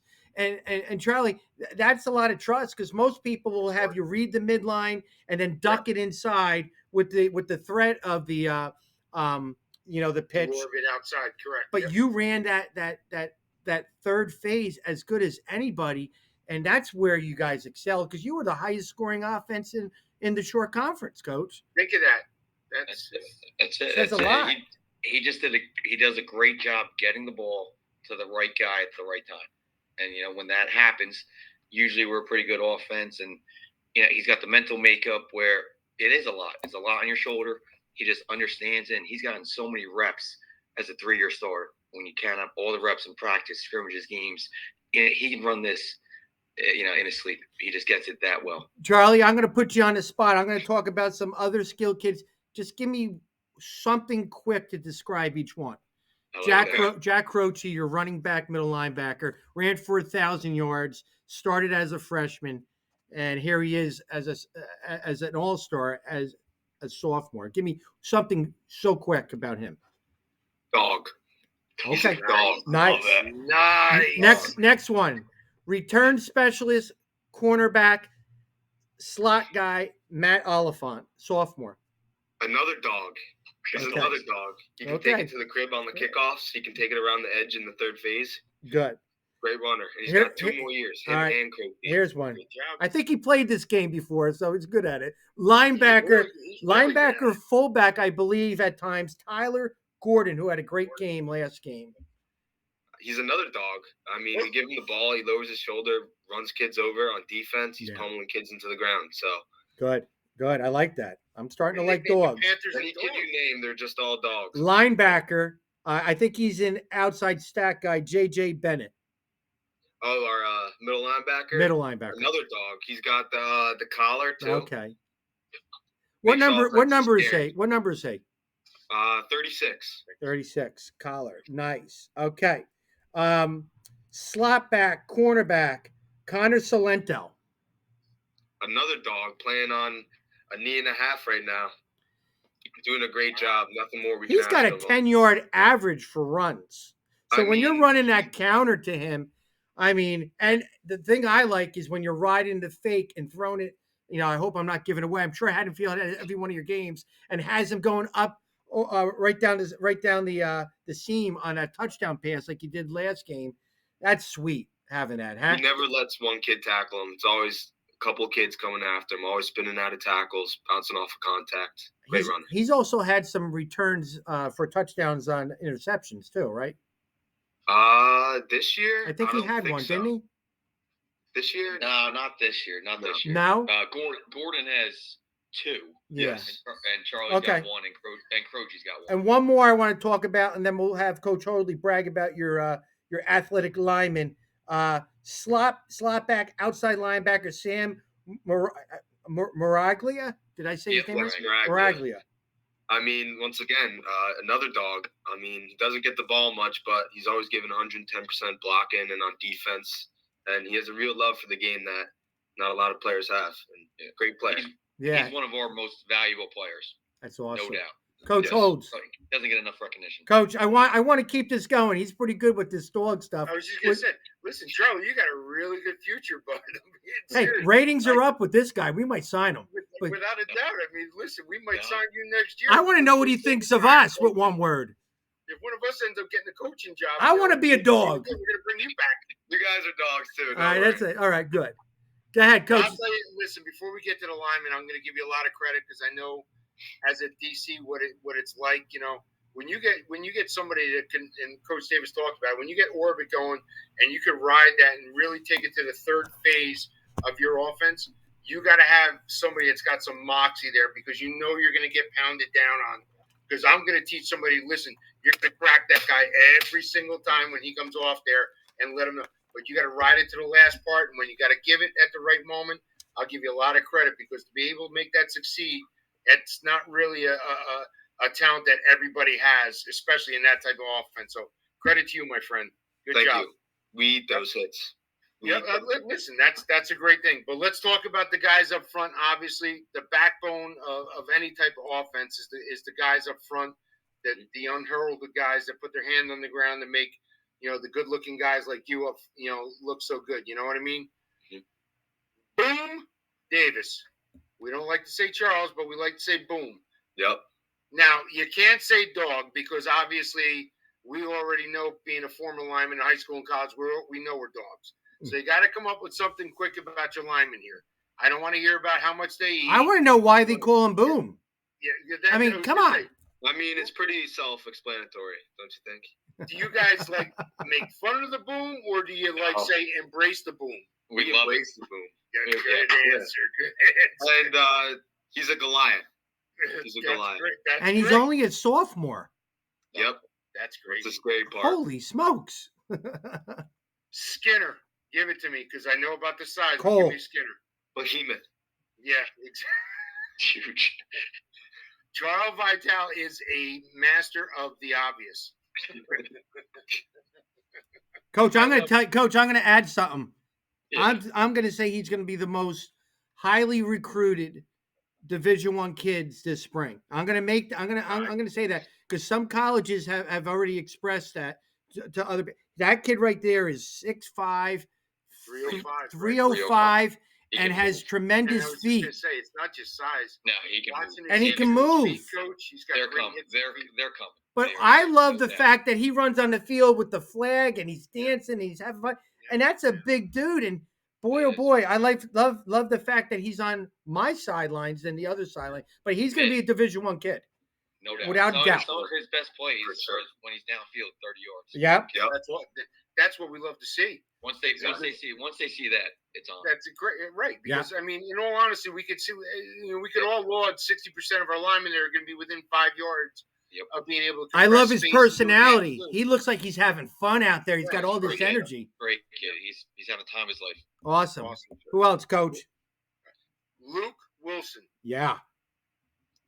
Monster. Doesn't do much talking on the field, but he's definitely there. He'll be pacing back and forth in the locker room before the games, getting angry. He's a real monster. Pretty good. That's awesome. Very excited.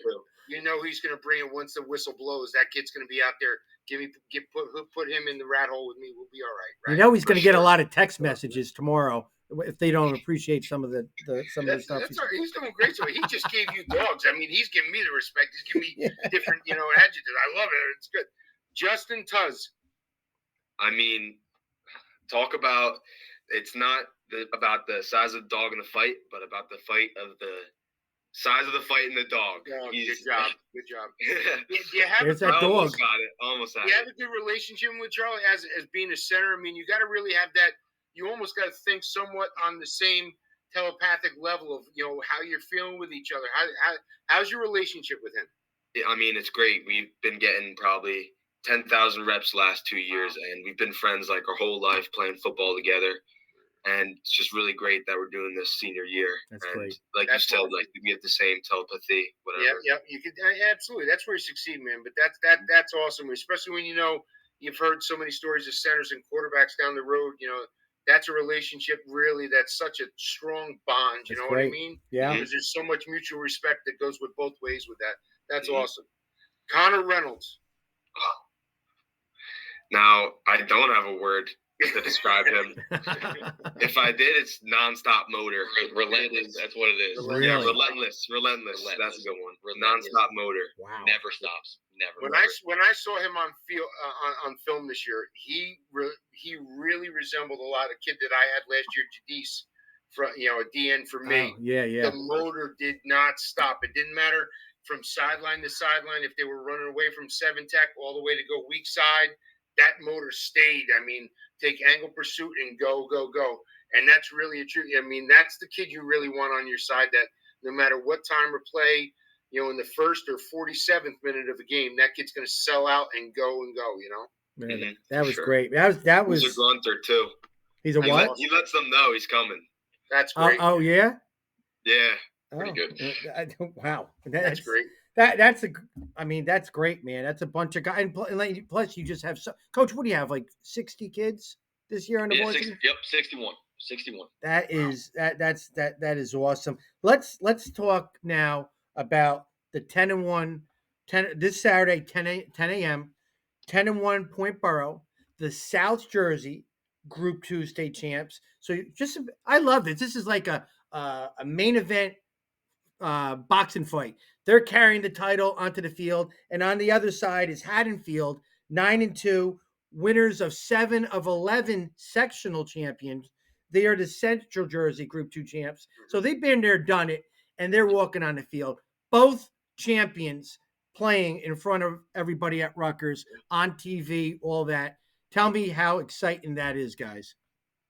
Yeah, we're real excited for it. We're well, adversed in their program's success, and we're looking forward to that. And it's kind of something where, that's where we want to get to. So we're looking forward to it. And they're just so solid everywhere. Solid offense, solid defense. They love special teams just like we do. So, we think it's going to be a dogfight. Now, playing 10 in the morning and going to Rutgers, do you change your plans a little bit like you normally do? Yeah, we're trying to keep it as normal as possible. We still do 5-minute meetings on offense, defense, specialists before we leave. We're going to bring them in early, and we're excited for 10 a.m. because you get to wake up and you play football. There's no waiting. There's no waiting game. Yeah. Wait till 7 p.m. We love football. Our players love football, so we get to wake up and go. I want to know something. Well, actually, everybody wants to know something about Haddonfield. How would you compare them to maybe a team you played in the past? Maybe you played a team this year. Maybe a team out there you didn't play in the short conference, but resembles them, right, Coach Hoadley? Yeah. What is how is Haddonfield comparable to the 42 teams in the short conference? Where do you think they're at, Coach? I think they have a little bit of short regional in them, in that they're extremely well coached and taught on technique. I think they have a little Manasquan in them. Balanced offense, ground and pound, tradition, tradition like Manasquan. We heard that, some people call them the Rumson of the South because all their sports teams usually win. So yeah, you're right. Like a little Shore, a little Squan, a little Rumson in them. That's good. That's great. Yeah, that's great. I'm sure they're saying the same thing about you guys. Tradition, well coached, athletic, all that stuff. So it goes both ways. It really does. Yep. Yeah, there'll be a lot of respect on both sides going after it right there. No doubt. Yeah, Coach, you got anything specific to say, Coach Hoadley? I mean, the one thing I'll tell Charlie, when teams go to play off sites and you're playing either at Shea Stadium with Rutgers or with MetLife, you get kind of caught up in them. Oh, it's awesome to know that you're playing in such a great stage, but know that it's still a 100-yard field and it's still 50-yard lines. It's a football field. The game is played the same way. It doesn't matter if you played in front of 50,000 seats or it's played in front of just 1,000 seats. It's the same way. So don't let the overwhelming atmosphere of what it is take away from the fact of the jobs that you've already completed. It's the same field, the same game, the same schematics that you've been coached and taught all year will carry you through. That's the main thing as a leader and as a scene, what you want to impose to the younger guys. Listen, get our job done, and then you can really look around at the bright lights and really but play the game the way it's supposed to be before, you know what I mean? Yes, sir. That's the plan. Coach, if I can't get ratings up. That was well said. Coach, if I can't get ratings up with this talk, where we have the division champs, we have the 2021 South Jersey Group 2 state champions here. We have the coach of the year. We have the offensive player of the year. If I can't get ratings with this, we're done, the Shore Football Report. But I bet you we got ratings because of these guys. Coach, guys, thank you again for everything you giving us your time this week and all the accolades that you guys achieved this year. So well deserved, and go get more this next weekend. Time to finish, and then have fun afterwards.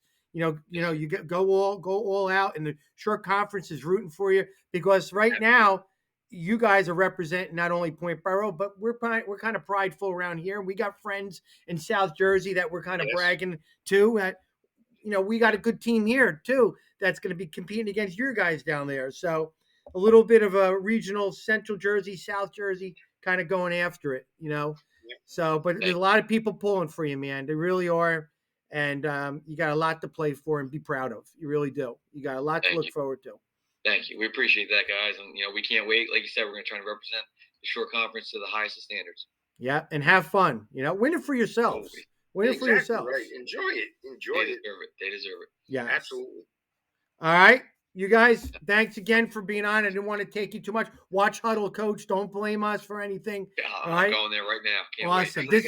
This will be up tomorrow morning, which will be Thursday morning for you guys. I'll definitely DM your whole football program, and Coach, I'll give it to you and spread it out. All right. Good. Thanks. Will do. All right. Thanks, Thanks very much, guys. Appreciate it. Thank nice you. talking to you Appreciate guys. it, guys. Have a Bye. good night. Again. Good luck, Charlie. Good luck, Coach. Thank you.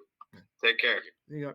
Okay, we got a special guest today, and we got the 2021 non-public B state champions, Red Bank Catholic in the house right here. Head football coach, Coach Lange. We have Vince Carpenter up top. We have Alex Brown right on the left-hand corner on the bottom. And thank you guys for coming. And again, congratulations from all the short conference. Thank you. Appreciate it. Thank you very much for having us. Awesome. Coach Hoadley, you know anybody in this? You know anybody here? No. I've never seen anybody on this screen before. Listen, I mean, kudos and a heartfelt congratulations to Coach Lange, because I know what his program is about, what he's continued to build on as a character and a culture at RBC, and what the young men have accomplished this year. And when you said it was a really true statement, how everybody was rooting for them. Listen, I know what it's like to be the underdog coming from the short conference, and you're not supposed to be able to compete with the up north or the super big north up there, and you're constantly supposed to be the underdog. And then it's always great to see a short conference power go up there and finally show up them and say, listen, hey, we play pretty good football down here in the short conference, by the way. And it's great to see it. No disrespect to Coach, Campanelli or Coach McKenna up there, but that's two short conference teams now have gone up against the ball and taken them out. So congratulations to the Casey. Yeah, Coach Lange, we talked in the summer when we did our coaches talk and got to know a little bit more about your program. And you were excited about this year. I mean, you had the COVID the year prior, but you had a lot of key returners back, and you had a couple of new pieces that you had to blend in. I thought you did an incredible job of putting everything together this year. I really do. And you even said that too. Everybody had to learn their role. And if everybody learned their role, your expectations could be real high, and you achieved it. I mean, everything seemed to go your way this year. Was this something that you really honestly thought could have happened, or was that just a coach's talk you were saying to me? I mean, I think we thought it could be a special year. I mean, it could be a special year in a lot of ways. I mean, but obviously the ultimate goal is what we did on Friday night.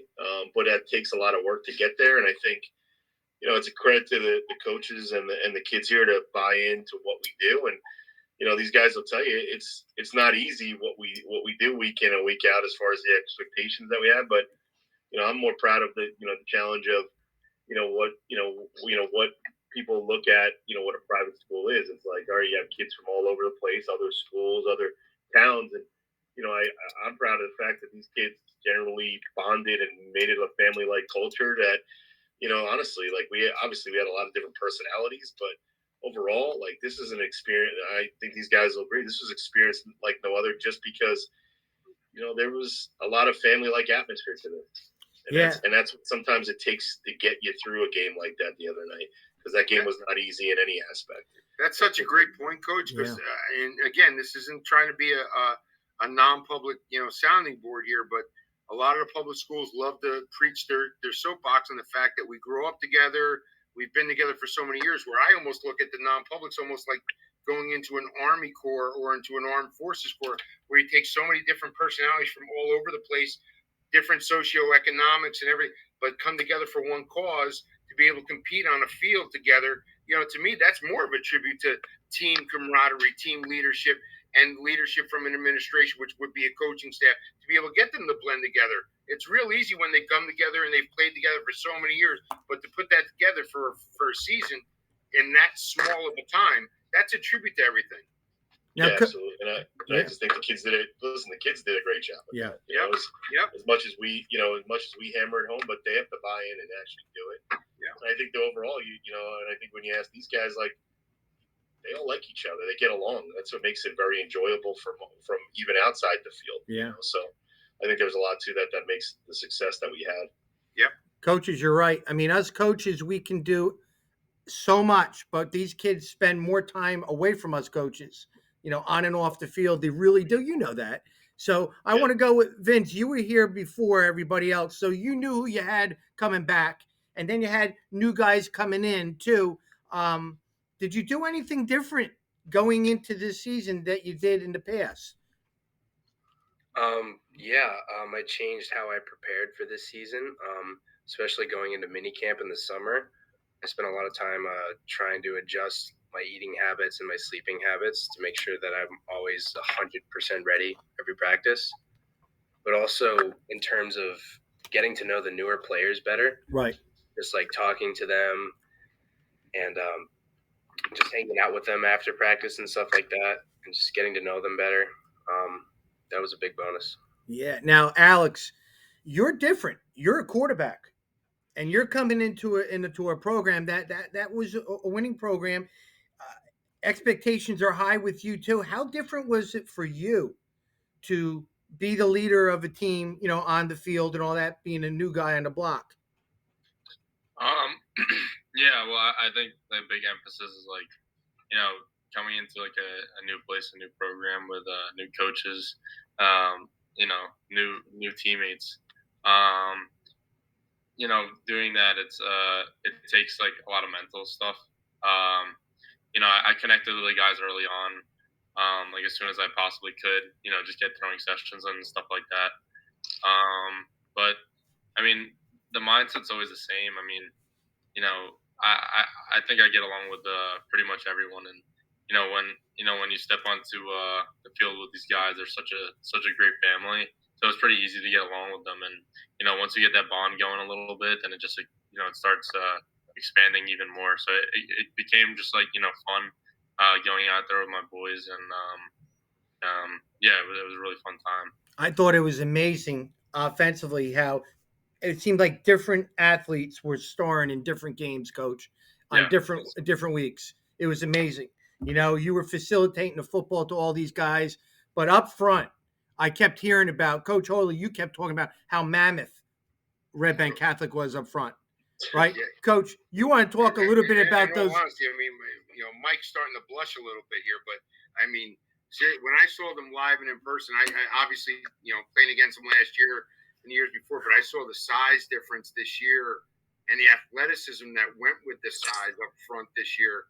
I mean, they were able to do so many different things in the RPO game, and be able, when it came down to it, inside the red zone, of being put their hand on the ground and literally manhandle and push teams around. Obviously Vince doesn't need any more accolades. Everybody, he should know how much we as coaches and the outsiders think of his game, of what he's progressed to this year. I mean, he should be so proud of himself. But obviously with Ashton coming over with Alex this year, he was a big piece. He really put on both sides of the ball. Getting playing defense. Where he really was heralded before. The younger Portello Lorenzo really came into his own this year at right guard. Correct, Coach? Yes, sir. Yep, right guard. I mean, he really stepped up to the plate as an underclassman. Obviously McPherson, who is he's a game breaker on the edge on the defense as well. Alex Bauman. I mean, you can't say enough about Alex. I mean, what he does as a leader, more importantly, with a team, and which he's learned from his brother. Obviously, you can see the way he controls himself. The other other players rally around him at tight end. As defensive end, he's a defensive coordinator's dream. I mean, I'm sure Coach, being a defensive guy, he understands that too. Yeah, no doubt. Listen, it's to your point. It's a lot of guys got us to this point. And week in and week out, we had different contributions. Offensively, our offensive staffs did a great job. As far as O'Connor and Rosie did a great job getting us on here week in and week out. And and obviously Alex, coming into the summer, learning a new offense that's not easy. It puts a lot of pressure on the quarterback to make the right reads, and but I think it gelled, and I think the biggest thing offensively and defensively was how physical we were able to come, and that attributes to our offensive line. Coach Aiden Donahue too was a dude. Now I want to talk a little skill guys, which probably they don't need a lot of hype because they're always in the newspaper and all that. But Alex, you not only were you a great quarterback with your arm, but your legs. You made things happen with what you were just fantastic. I would say the last 5 games, there was nobody that was playing better than you in the state at quarterback. You just took over some major games. But Sabino Portella, a running back, defensive back. You got Najee Rahman, a wide receiver. Robert Stolfa, a wide receiver DB. Davin Bruton, an outstanding sophomore linebacker. Raja Cooper and Joe DiOrio. Joe is a DB, and of course Cooper's a running back linebacker. That's a lot of names we just mentioned, Coach. I mean, with those names right there, it doesn't doubt that they're the number 3 ranked team in the state of New Jersey. A lot of talent on that practice field. How were your practices when you guys were playing? Did you ever go best on best? I would love to see those clips. Well, you guys would tell you probably. I would say probably 80% of the week we start practice best on best. That's how we've done it since day one. We call it juice period, and we actually make it different scenarios, and we literally go from any scenario to goal line to 7-on-7. Some days we keep it kind of fresh and real for the kids, and we find a lot of success in it because it's really, if you think about it, it's the first 20 minutes of practice. That's when the freshest the kids are. So they'll tell you it's pretty competitive. We've done days where we move the ball. We've done days where we'll slow it down a little bit, but we do it a lot. So there's a lot of times where, Alex might be going against our first 4 defensive backs. There's times where, he might be the quarterback on the scout team. It benefited us a lot. We've done it since I've been head coach, and it's challenging. Vince will go. There's days Vince has gone against Alex at practice. Now we talked about players and is that I want to talk about after you won the game on beating DePaul Catholic, seeing the videos of you guys celebrating, seeing the pictures of you guys bonding. That to me is the special. I loved it, and seeing Coach Lange, dancing and doing all this stuff and putting the new year on the what I tell me how was it on the bus ride? Those are the things that you're never going to forget. Winning that game at MetLife Stadium and just having fun. And at what point did you start saying, wow, we're state champs? Vince, how about you? Man, just after Brown knocked that pass on the final second on the game-winning play, just all that tense emotions, all that anxiousness just flushed right out, and I was just screaming in joy. And I was like, I can't believe this. We just won the freaking state championship. That was awesome. How was it, Alex? How did it feel? It was good. I mean, it was pretty insane. I mean, I think at first I didn't really realize it. I was just kind of jumping around, I jumped to the first guy I saw. I think it was Joe. And we were just hugging for a good 30 seconds. We all stormed the field. There was a couple of guys trying to get interviews and stuff, but I kept just wanting to go to the team, just hug my teammates and stuff. I think I saw a great photo of me and Davin. I just said, thank you, bro. Thank you. He played a great game. It's a special feeling. I mean, there's a lot of games where we go after and we hug each other and we celebrate. We pretty much do it every game, but this one, was a little bit more special. So it was a great feeling. And did they do anything different when you got to Red Bank Catholic, when you actually got into your home, your right in your school? Was there anybody there?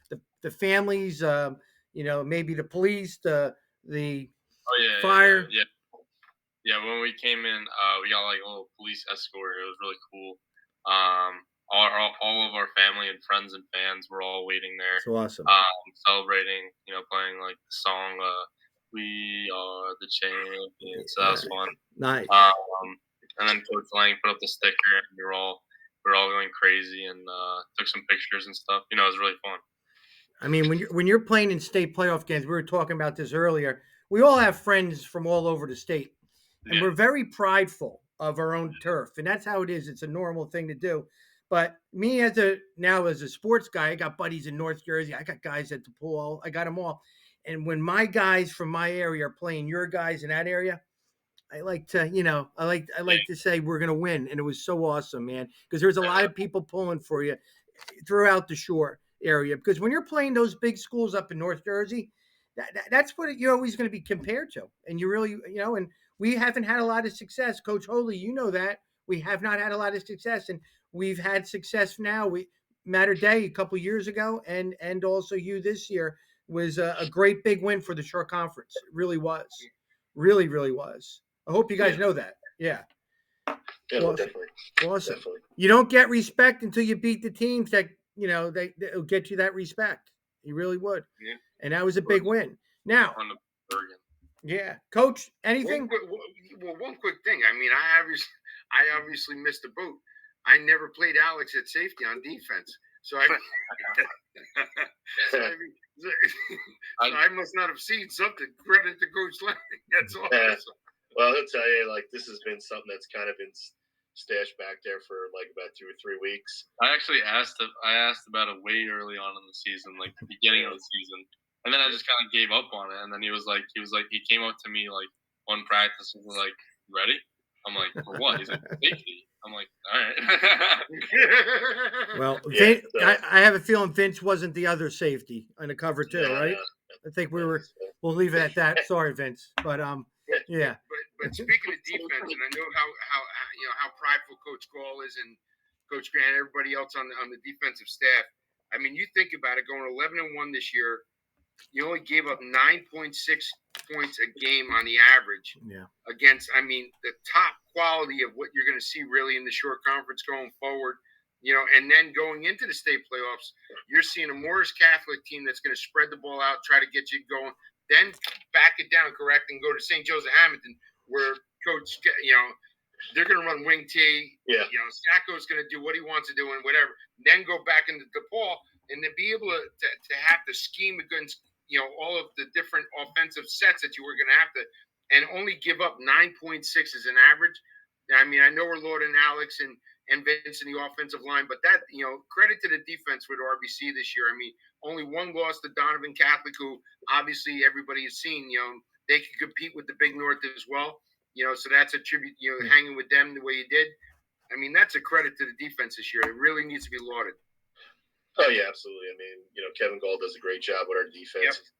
Yep. Uber prepared week in and week out. And I mean, it's, we run, a bunch of different packages. And, to your point, like, when you get to this point in the year, you have to play big time defense if you're going to win. And to your point, the last 2 weeks against Hamilton and DePaul, we gave up 18 points in 2 weeks.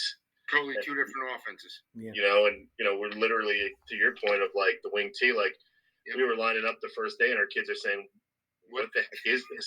Like, like what the hell's a wing back? Like, exactly. This, So, it's a big credit to everybody because, like I said, the preparation side of it was huge.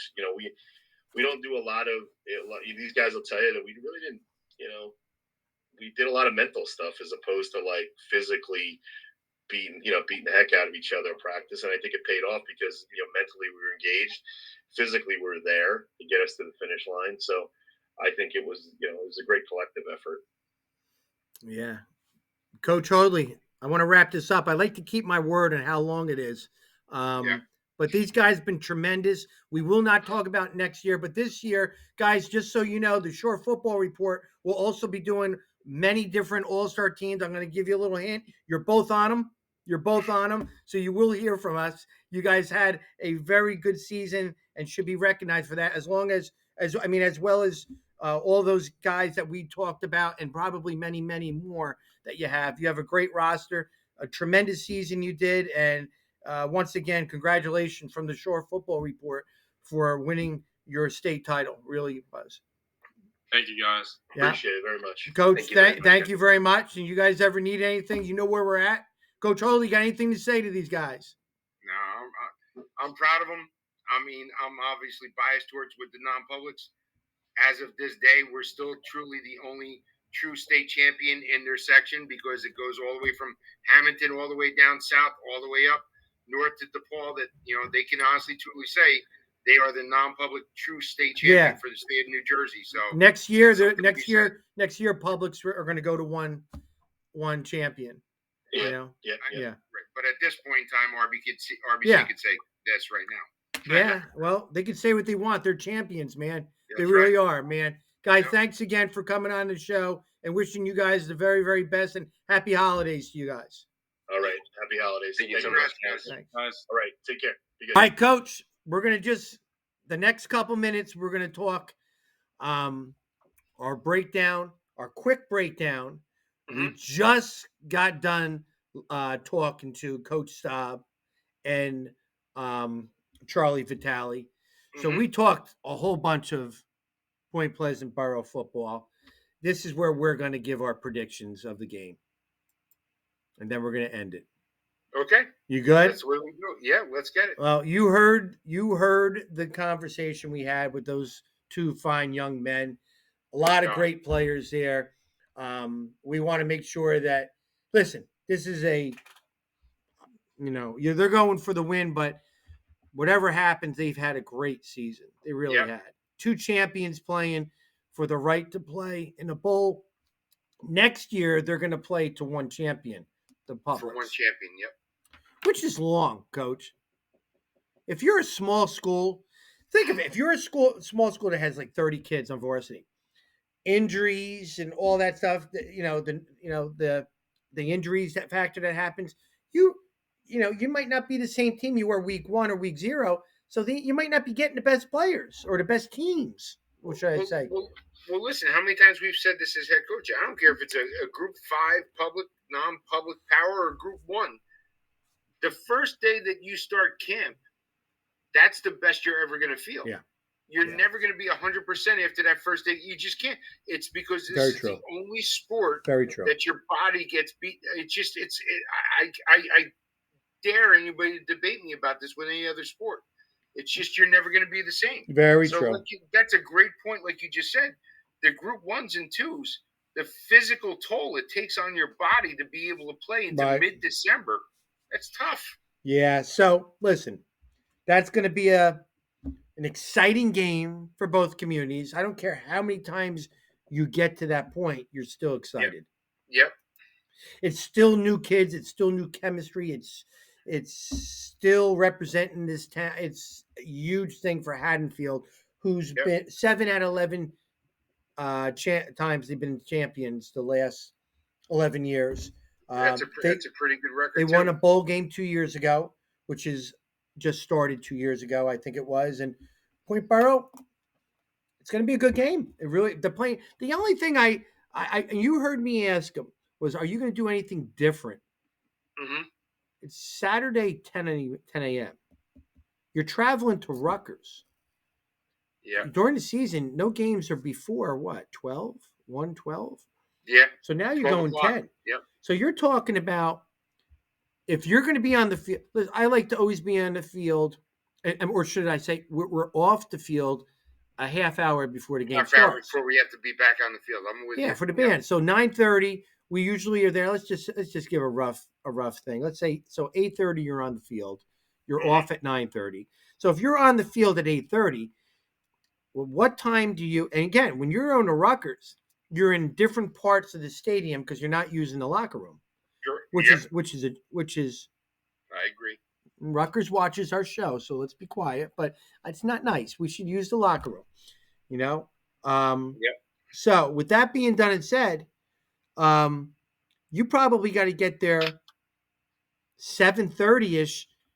Even that's a little late. Maybe 7:15.